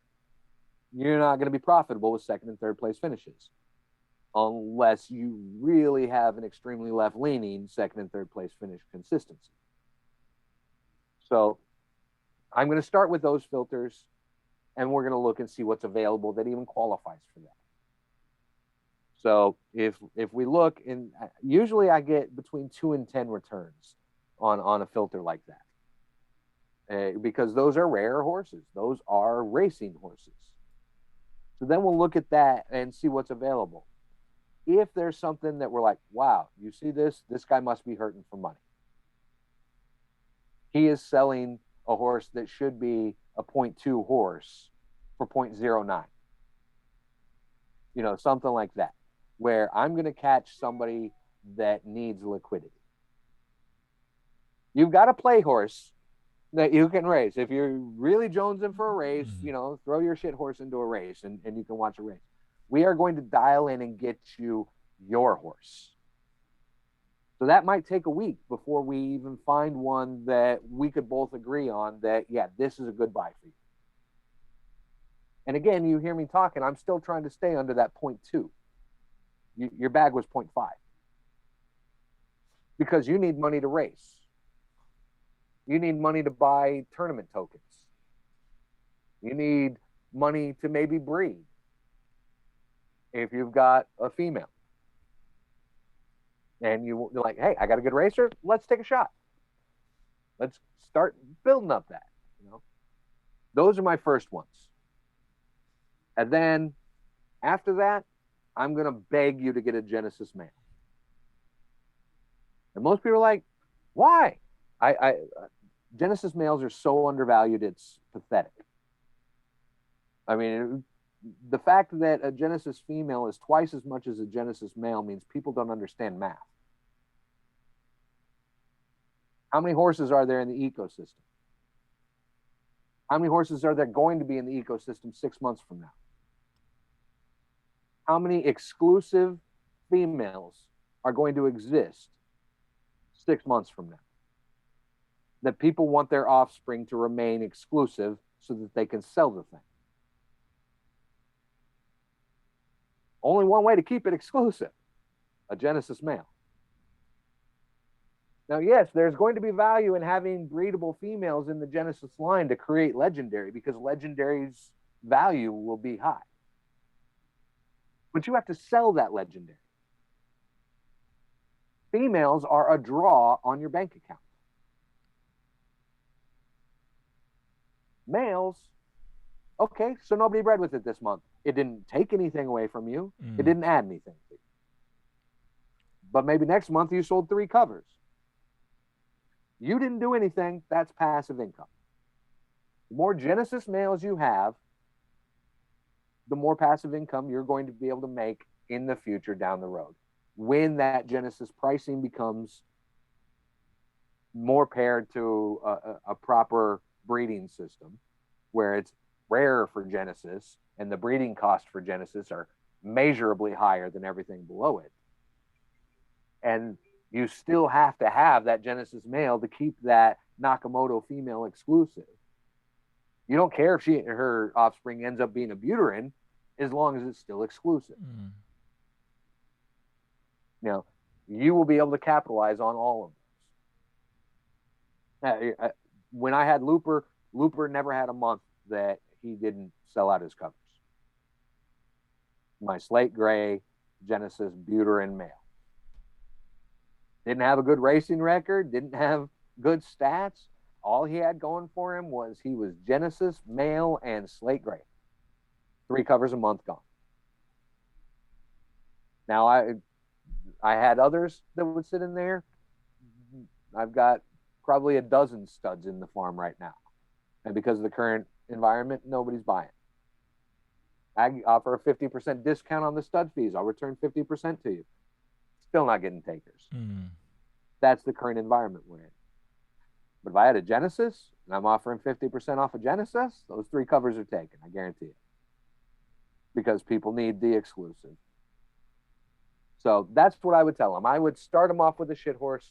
I'd help them find a cheap racer that's probably going to be a class 5, class 4 racer, but can be profitable at those low levels. And then get a cheap investment horse and save some of their bag for tokens for tournaments and racing fees. I like that. You covered all bases, because if me personally, I just tell people to get Z2s, which is because it worked for me. But right.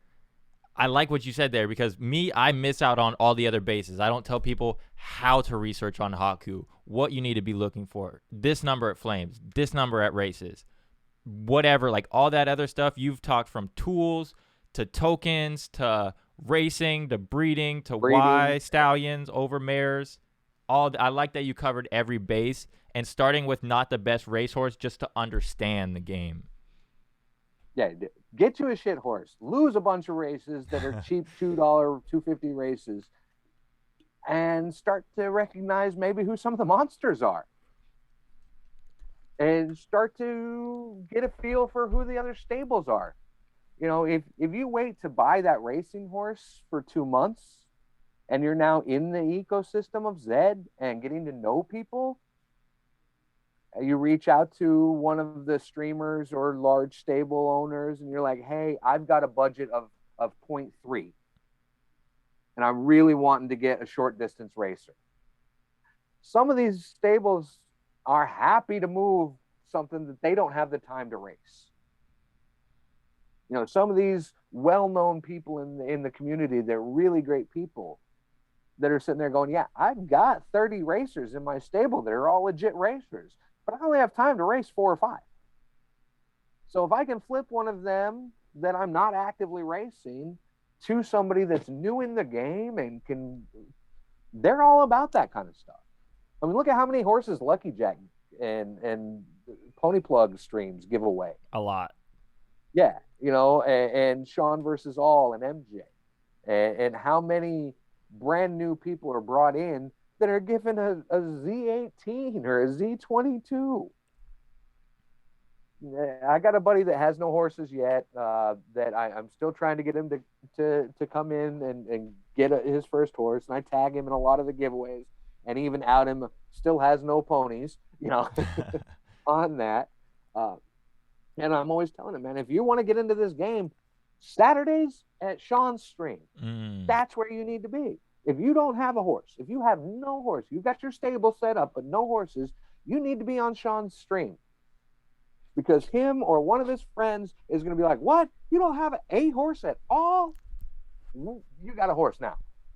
Send me your address. You got a horse. They're Oprah about that. You got a horse. You got a horse. You know, I mean, it's great. And that's our community. I love our community for that. And it's on him. I won't send him one because he won't do the effort. You know, if he showed up to Sean's stream and he didn't win a horse on Sean's stream or get given a horse on Sean's stream, I'd give him one. I got a slate gray female Supercoat, unnamed, unraced, unbred, sitting in my stable right now that I would have given to him weeks ago if he would have just gone and hung out in Sean's stream. Right. You're not going to give it to them if they don't put in the effort. If you ain't right? going to put in the effort, I'm not going to give you shit. Exactly. That's the way I am. If you're going to put in the effort, you can ask people in the community that come to me for advice. I will spend an hour and a half on the phone with you. No problem at all. Walking through your issue, your problem, or your theory, or whatever. Because that's just the way I am. But if you aren't willing to put any effort in, I ain't got time for you. Exactly.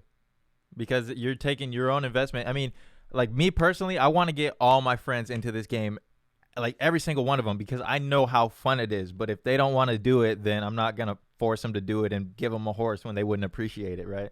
Yeah.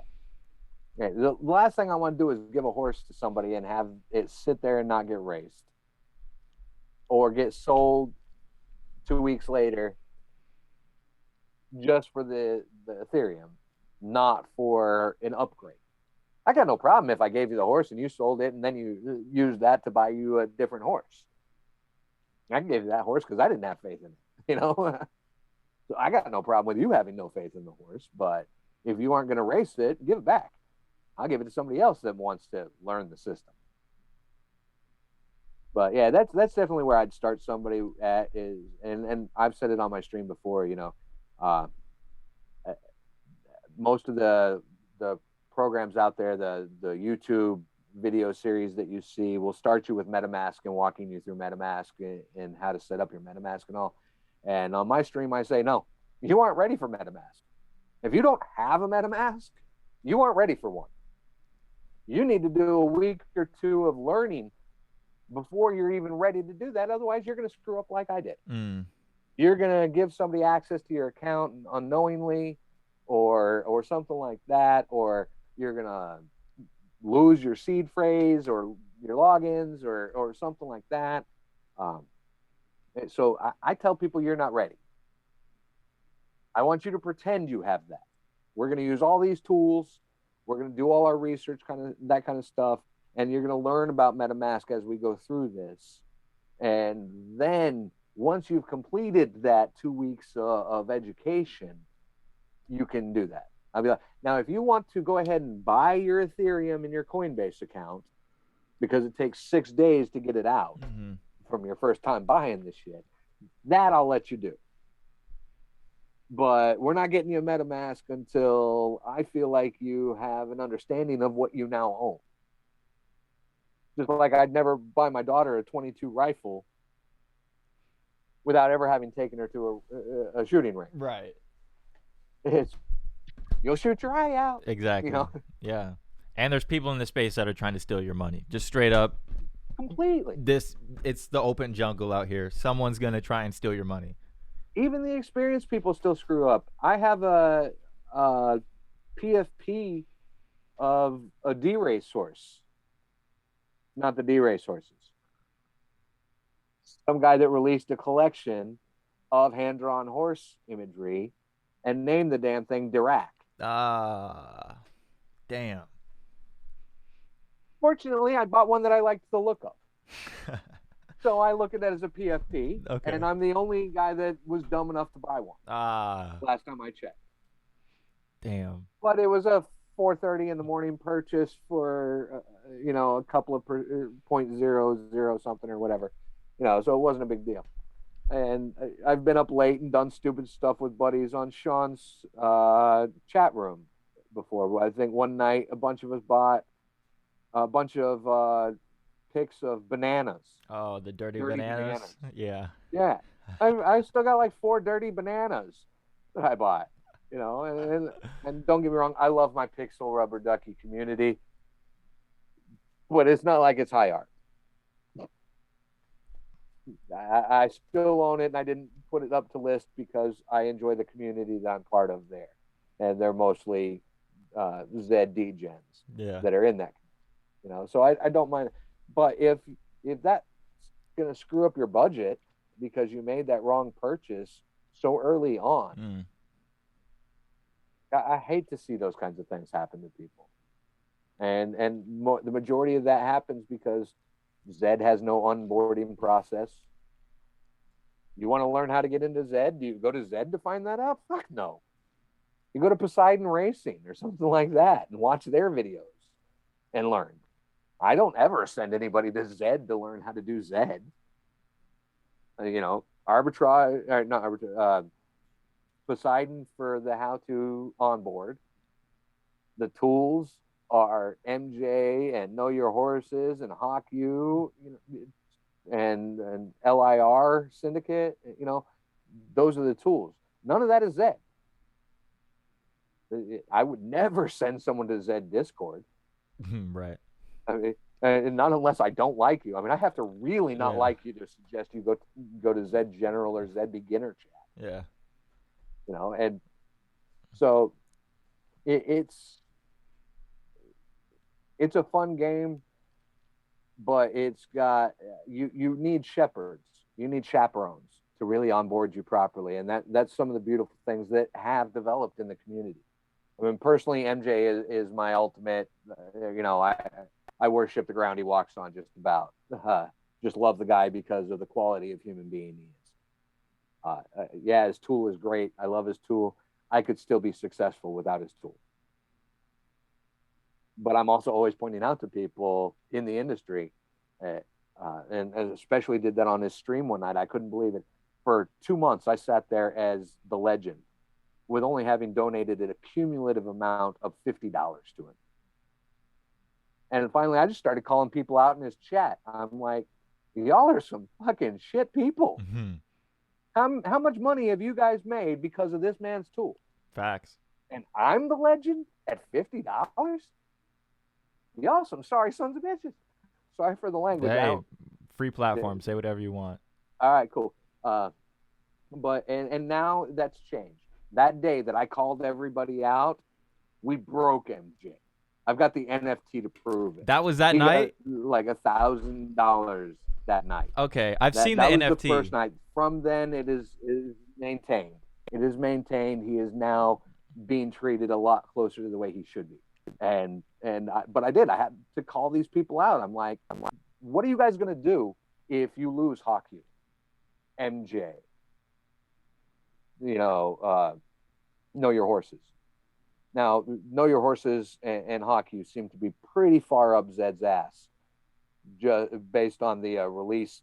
Like when we got Flames, how quickly did we have a Flame interface on Hawkeye? Right. And Know Your Horses. So they seem to have pretty good communication going on there on the dev side of things and the API side of the thing. But what if Zed decided to close off their API? It's happened. We had a couple of hours before where the Zed API wasn't working, and so Hawkeye wasn't functioning, or Know Your Horses wasn't functioning right. MJ works off of a dump, so his is usually as current as he is on the dump. It's still going to be operational. But if that data gets cut off, how are you going to race? How are you going to feel like you're confident in your decisions and everything? Are you keeping any of your own data? I only have one racehorse that I truly race, Darth Talon. So I know her distance preferences. Right. But you got 50, 70, 100 horses in your stable? You better have your own spreadsheets. You better be tracking this stuff. You better be getting your own copies of those downloads, of those dumps from Hawkeye. Because you don't know. This thing is still in beta. It could change any day. They could decide to bring hockey in-house or know your horses in-house, close off API access to the outside. And then you've only got the tool that they provide. Most people don't think about that That's stuff. a good point. Or say the stacked NACS plugin. The developer of the stacked NACS plugin called it quits because no one was supporting it. He sold his code to Danshan. Danshan chose to keep a legacy version available to everybody. He didn't have to do that. I love the stacked NACS plugin. It's a beautiful thing. And like I said before, if you're not using it, and I am, you're not playing the same game I am. Facts. But Danshan's not playing the same game I am because he's got the blood tools. If I was him, I would never have let y'all keep this stacked NACS plugin. That shit would have been mine and mine alone. Oh, I don't care what the community says about me. Don't like me? Right there. You should have bought it yourself. Should have donated to the guy that made it if you found such great value in it. Yeah. Why didn't you let him know you had great value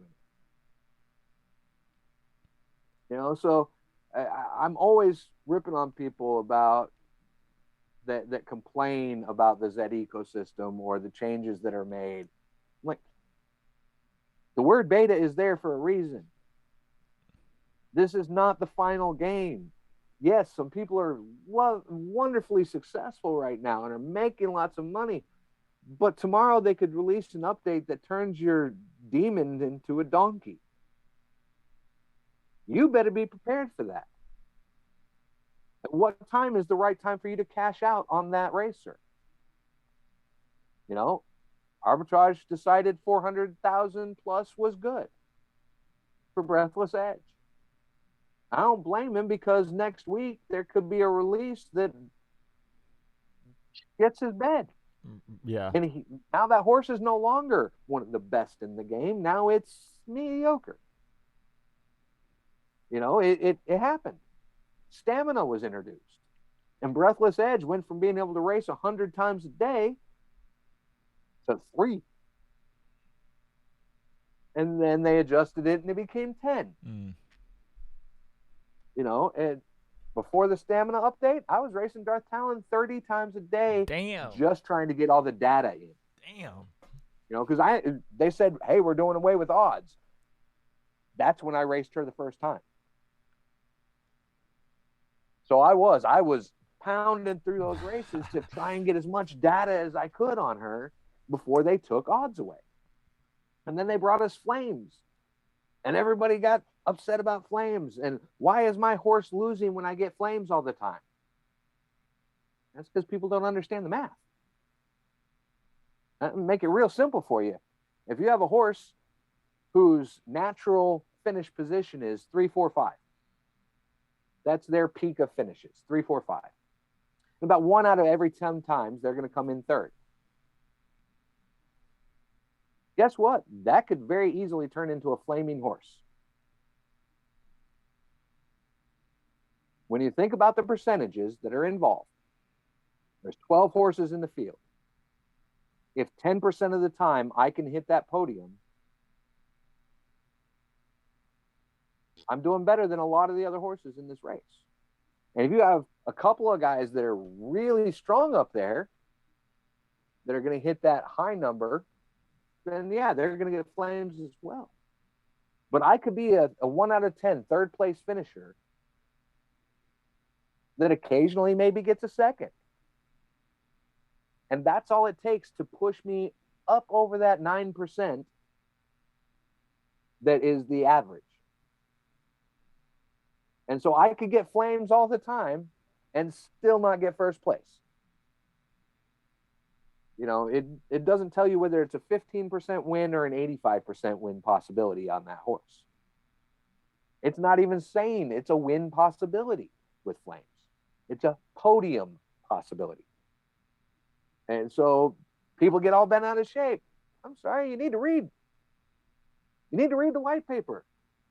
Know why I'm so bullish on Supercoats? Read the fucking white paper. If it's important enough to the devs, they're going to put it in and mention it multiple times. It's going to be part of the game. It's going to have value. It's going to be part of the future. So while, yeah, no, it doesn't do anything right now, and it doesn't affect race performance at all in any way. Still important enough to them, they put it in there. Exactly. And once they implement it into the game, like, then you'll probably see the market go up. Honestly, when we saw the NASCAR pass, the day that they announced something with it, it went to 0.33. So, like, Yeah. me sitting back, I'm like, oh, this is going to happen with the Genesis. This is going to happen with the Supercoats. Anything that they've said is going to come into the game, and we're expecting these things. I mean, it's hard to hold on to something when it's not implemented yet. And you'll see the ENS domain going off. You'll see Bored Apes. You'll see this. It's like, I know this is going to have long-term value, but I could make a quick flip in all these other projects. So it's hard to hold on to something like that. And it's hard to say, okay, if I lock this up over here, I'm scared I'm going to miss the chance over here. Right. And so I'm in that right now with Riot Racers. You know, I have had two cars and one racetrack land in Riot Racers. I just bought a car, and it was a rookie car, and I paid probably 3 times the mint price for it. But I read their white paper. I wanted to have a Genesis level car. And then I bought a land. That was 0.2. That's a Genesis horse. Now, I lost 2 Genesis in the hack. I have 1 Genesis left, and it's unbred, so I can't breed it. I'm holding that part of the box unopened on it. So I'm sitting there looking at my land, and it's only 0.2. But it could be a Genesis horse very easily. But I know that next month, the gameplay starts in Riot Racers. And I get a percentage of income in Riot off of every racetrack, off of every race that's raced on my race land. So while I would love to cash out my car and my land that I have over in Riot Racers and buy this dip in Genesis horses right now and get myself a breedable Genesis horse, that fear of missing out on what's the pump going to be on these, because the pump on the cars, I got a car that I bought for 0.09 that now the cheapest one is 0.2 of that level of car. I mean, I could definitely be flipping that car. But there's benefits to owning a car in a land. That gives me Baron status. That gives me a monthly drop in Riot tokens. So I can't step out of that. But I'm hating missing out on these low Genesis males. I'm like, man, I saw a few of them yesterday for 0.11. I don't care that they can't race. I don't care if they've got shitty fucking offspring. There's going to be plenty of, sorry to call you that, but losers in this game that have no clue, that just want a Genesis exclusive, Genesis breed at minimum. And so that's that down the road that I know that value is going to be there. But where do I situate myself right now? So for right now, as low as those Genesis are, I think there's going to be a sooner pump in my Riot Racer value. So I got to leave it there. But God, it kills me seeing these low Genesis male prices. Y'all some idiots. That's all I got to say. I'm with you. Idiots. I'm with you on the Riot Racers. Z2s, I'm with you on the Z2 value that you tell your buddies. I don't have anybody that's coming in that wants that kind of value. Now, I do have one buddy of mine that I'm like, Ethereum was at 1,900. I was like, brother, send me a bag. I know you don't have time to play. I know that that's not in your wheelhouse right now, even though I know you'd love this. Poker buddy, wealthy guy, was like, send me an Ethereum. Got him to send me an Ethereum. I bought him a royal blue, because that's his company that he owns, his color. I bought him a royal blue male, royal blue Genesis female, and then an exclusive female as well. All Buterin. You're like, look, you don't have to do anything except for once a month you need to log in and breed your male to both your females. Then don't do anything. You don't got to do anything besides that. And so that's what he does. Every month he just logs in, and because I call him and ping him and be like, dude, your horses are ready to breed. Yeah. Breed them. And so he's doing that. And that's what I started, somebody that has no knowledge and is not going to get involved, but wanted an investment. I was like, okay, you want a Genesis breeding pair of a matched color set. And then he had a little left over. So that's why I bought him the other female. And I was like, but this is the basics. I tried to get him to spend 7 ETH because there was a matched pair of Z3 Sir Aquamarines at 3.5 ETH a piece for the longest time. Genesis or Genesis. Whoa. Yeah, and I'm sitting there all the time. I'm like, why don't I have a bag that big? A matched breeding pair of unraced, unbred, ultra rare color. Mm-hmm. I was just But so that's the beauty of it too, though, is there are entry points for every bag size. Do you want a shit lottery ticket, a UUU pacer or cross? Get one. Have fun with the thing. What are you going to lose? $5 a day, $10 a day? If you can't afford to lose that, you really shouldn't be in the horse racing. You should really be spending more time creating income for yourself than gambling your income away. Right. This should never be your investment. Yes, it can be a lovely investment, but this shouldn't be where you put your investment in life. Because guess what? Tomorrow, the SEC could step in and make Zed crumble in the US.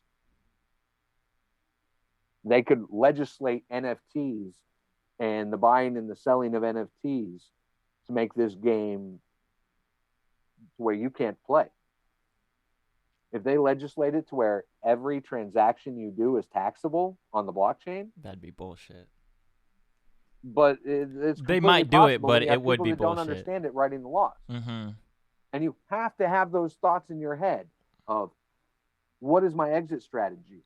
What is my risk tolerance? And at what point do I need to cash out the value that I've gained before it gets broken and it's not there anymore?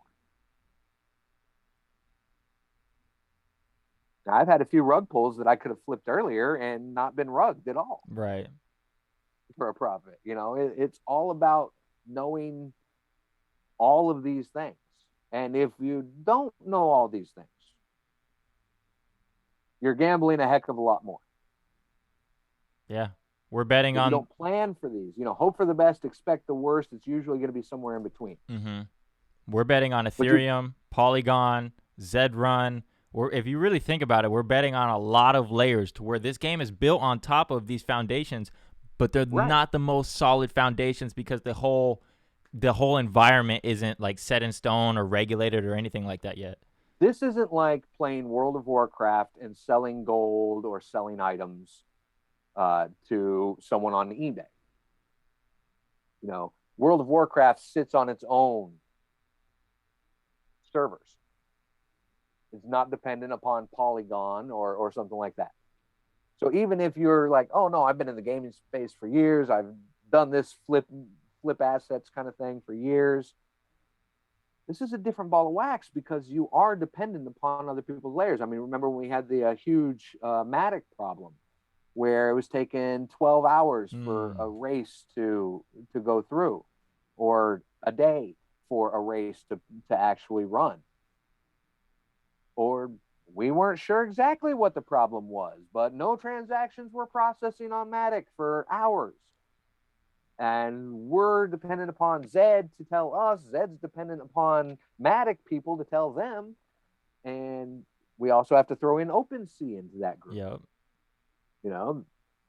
My horses are broken. Zed can't fix my horses.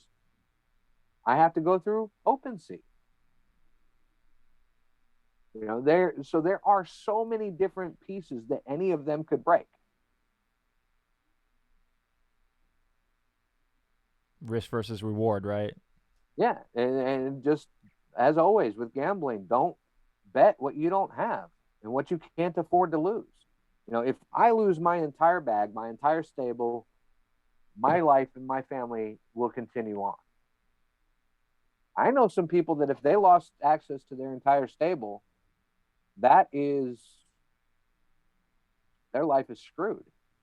They have banked so much into their horses that, right now the value increased because they got their horses and Ethereum was $1,000 when they were buying their horses.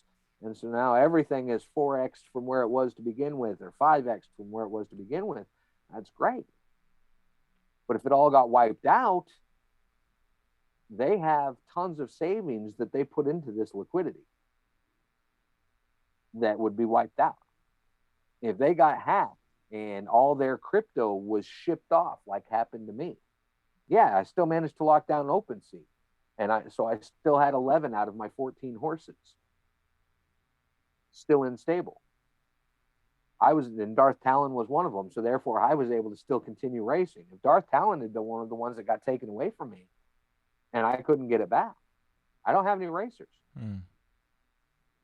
The game is almost game over for me at that point.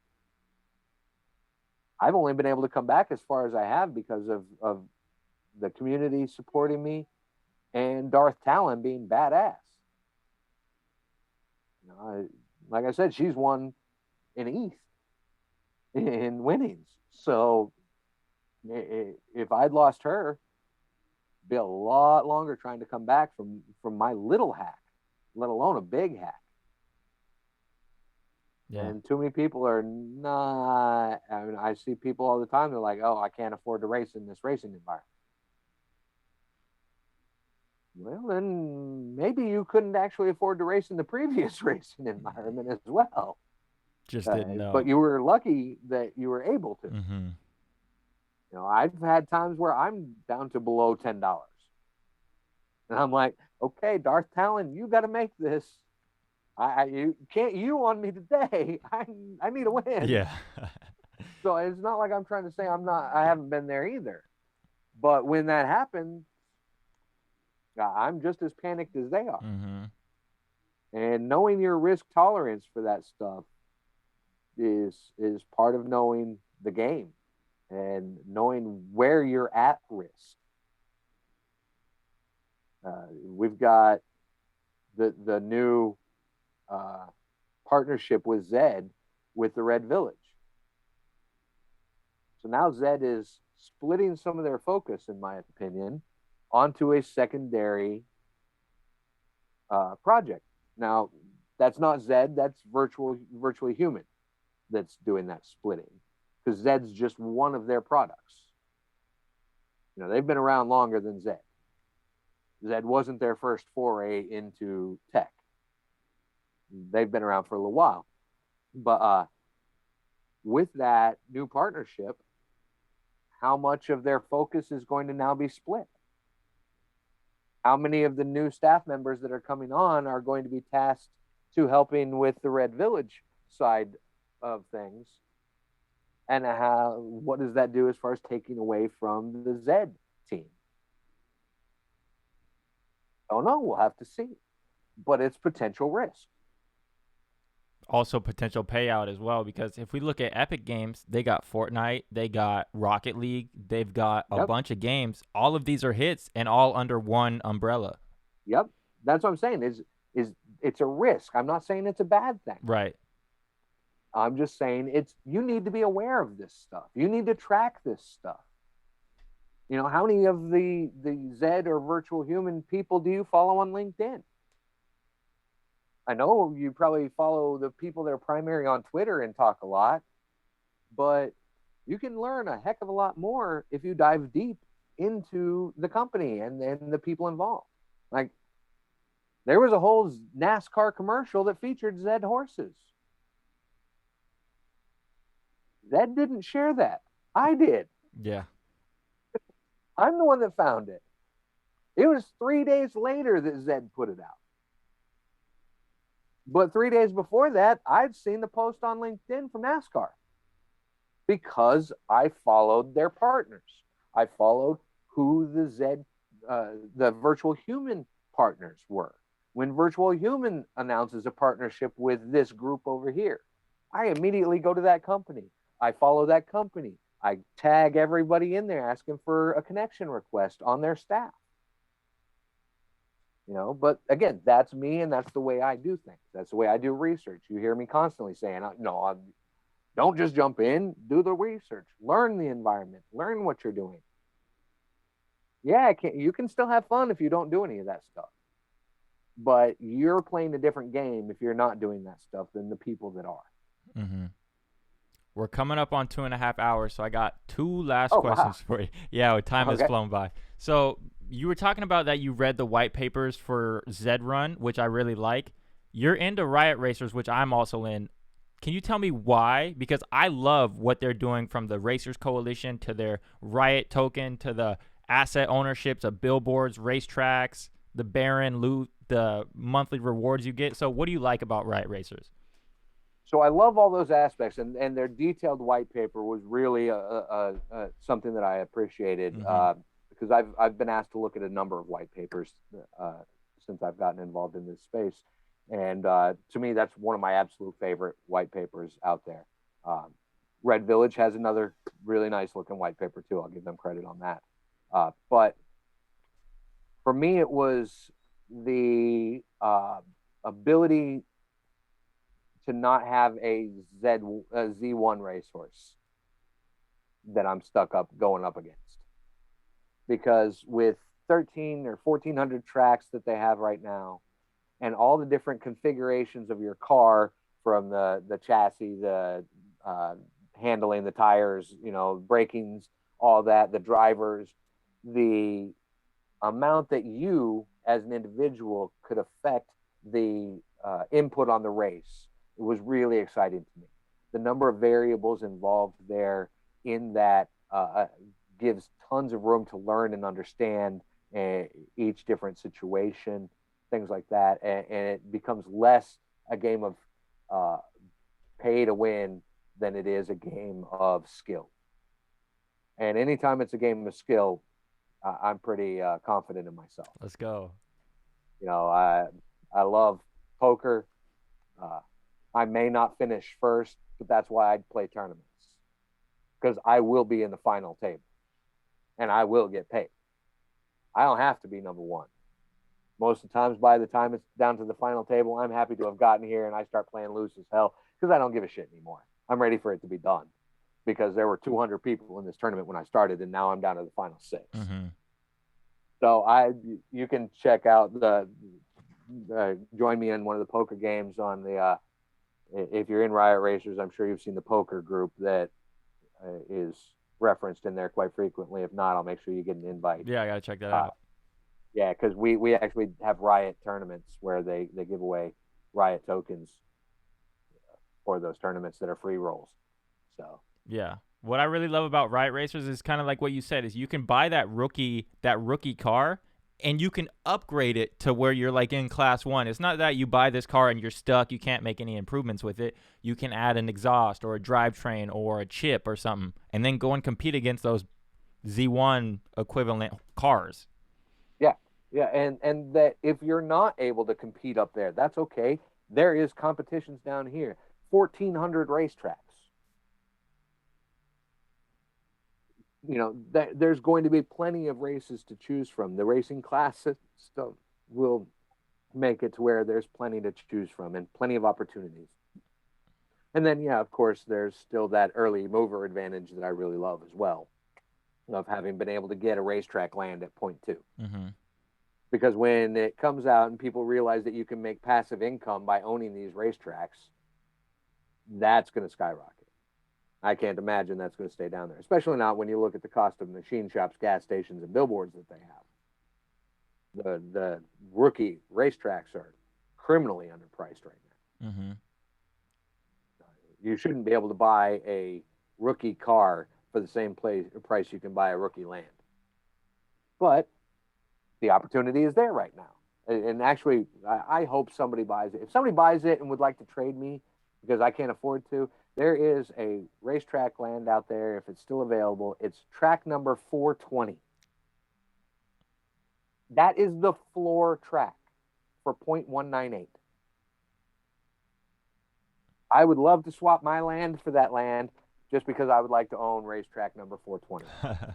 But if you're not willing to, just not financial advice because I'm not a financial professional, but it's racetrack number 420. How many people are going to want to race on racetrack number 420? How many people are going to be excited that they won a race on racetrack number 420? It can become one of the most famous racetracks out there. And it's the floor track. Again, I don't get y'all, don't understand y'all. I'm giving away all this free advice I have for months now. I keep telling you guys all my secrets, and y'all don't listen. But that's okay. I'll It's all keep good. enjoying it. Hey, keep making your own money. Do you have any questions for me? Um, so when are we gonna get you an alter ego? That's a good Get you question. streaming, get you streaming as an avatar. That's a good question. I think once that's Because probably we a can pretty do it with price just the tag. face. Just a We can face? do it with just the face shot and not do the full body tracking using some Apple software. If you got an iPhone. Yeah, I got an iPhone. All right, we'll talk. All right. Yeah, you're an artist too as well. So, correct? I like to do artistic things. I don't Okay. know that it's hard to call myself an artist when I see the beautiful work done by other people that are doing it by hand. Right. Hey, but everybody's got their own thing. Where can people catch you at? So running on the Darth side is my Twitch stream. At Mixed Reality Man is my Twitter handle, and at Mixed Reality is also my LinkedIn page. I own that page. Okay. LinkedIn.com/IN/Mixed Reality. That's my profile page. That's how long I've been in the industry. I just claimed that one as my page for my profile. And if I want to go research your Van Gogh tees, where can I go do that at? Okay, so that would just go to OpenSea and type in Van Gogh Originals, and that's the collection that's sold out, but that you can watch and see how the videos progress and get excited for December when I drop version 2. One sneak peek about version 2 is that I will have 25 Novus Earth cities that I'm going to give the community the opportunity to name those cities. So if you're in Australia and you'd really like to have your shithole town in Australia be one of the Novus Earth cities, you might get that chance. Or maybe you live in the Philippines and I don't even know the names of any of the cities in the Philippines to be able to reference one. But maybe that's where you're from and you'd like to have that. That's going to be a possibility. So just kind of, again, my way of tying in the community that got me here with contributing to the content. Awesome. All on the Polygon network, no gas? Yep, no gas, no gas. Beautiful. Yeah, I can't stand I gas. couldn't afford to list them if there was the gas, if I had to pay gas. So I didn't even think that about was that. why I chose Polygon. Free to mint them, free for you to buy them as far as gas fees go. Yeah, I feel like just the overall market of NFTs really undervalues Polygon, and once people catch on to that, because like it's what, $1.70, I'm like, it's right next to Cardano, so like, just me, I'm like, we got Zed Run on Matic. All my projects I like are on Matic. Riot Racers on Matic. All this stuff. So Chicken Derby. Chicken Derby. How many chickens do you own? None, but I paid attention to it. I have one, Darth Vader. Nice. I wanted to ask you, how did you get the Darthside name? Did you buy Darth Vader first and then say, okay, we're just gonna build around Darth? No, actually, my original stable was Van Gogh stables, and my goal was to have a Genesis set of every super rare color for breeding. Basically a full color palette, kind of matching with my Van Gogh artwork kind of thing. And then that's when I read the algorithm about the color breeding, and I bought Darth Talon. And in my searching of slate grays, came across Darth Vader for sale. Darth Vader is the most expensive horse I own. Half an ETH, a little over half an ETH, actually. I paid for it. And actually, my wife paid for it. It was a Christmas present this year. Hey, nice. From my wife. Nice. And once I had Darth Vader and Darth Talon, that was Darthside Supercoats, running on the Darth side, and from that point on, I was Slate Gray and Darth everything. I like it. And then, yeah, I've capitalized on some of the best names in the Star Wars universe on the dark side with Darth Talon, Darth Krayt, Darth Vader, Darth Nihilus, Darth Sidious. You know, Malotobuk even is the wife of Chewbacca. Now that horse was given to me after the hack to help me get back on my feet, so I will never sell that horse. Mm-hmm. So I had to come up with a name. It was a brown horse. I'm like female Wookiees. Malotobuk, Chewbacca's wife. I'm like, perfect, that'll work. There we go. So yeah, but I am a huge Star Wars fan. The lightsaber right there with my tattoo that I designed of a yin yang. Nice. I 3D printed the Mandalorian helmet here, and this is all parts of my Mandalorian costume. That's a Nerf gun that I painted. You know, I mean, nice. So this is a Star Wars hat. Okay. So my life is either Raiders or Star Wars. Oakland Raiders, that's my team, and so everything I own is black. For some reason, my shirt's looking purple on stream, but thanks to the guys at Zed Retro Racing for hooking up my merch shop. I'll have a hoodie or a beanie soon to replace the Star Wars with the running on the dark side. Yeah, stable swag. So I'll probably be talking to you once Disney comes in with their partnership and they buy Darth Vader, and you can come back and tell us the story of it. Oh, hell yeah. Smoke them if you got them, everybody. You know I'm not afraid to bring that smoke. Let's go. All right, Darthside, thank you so much, man. This was a great conversation. Thank you, man. Have a good day.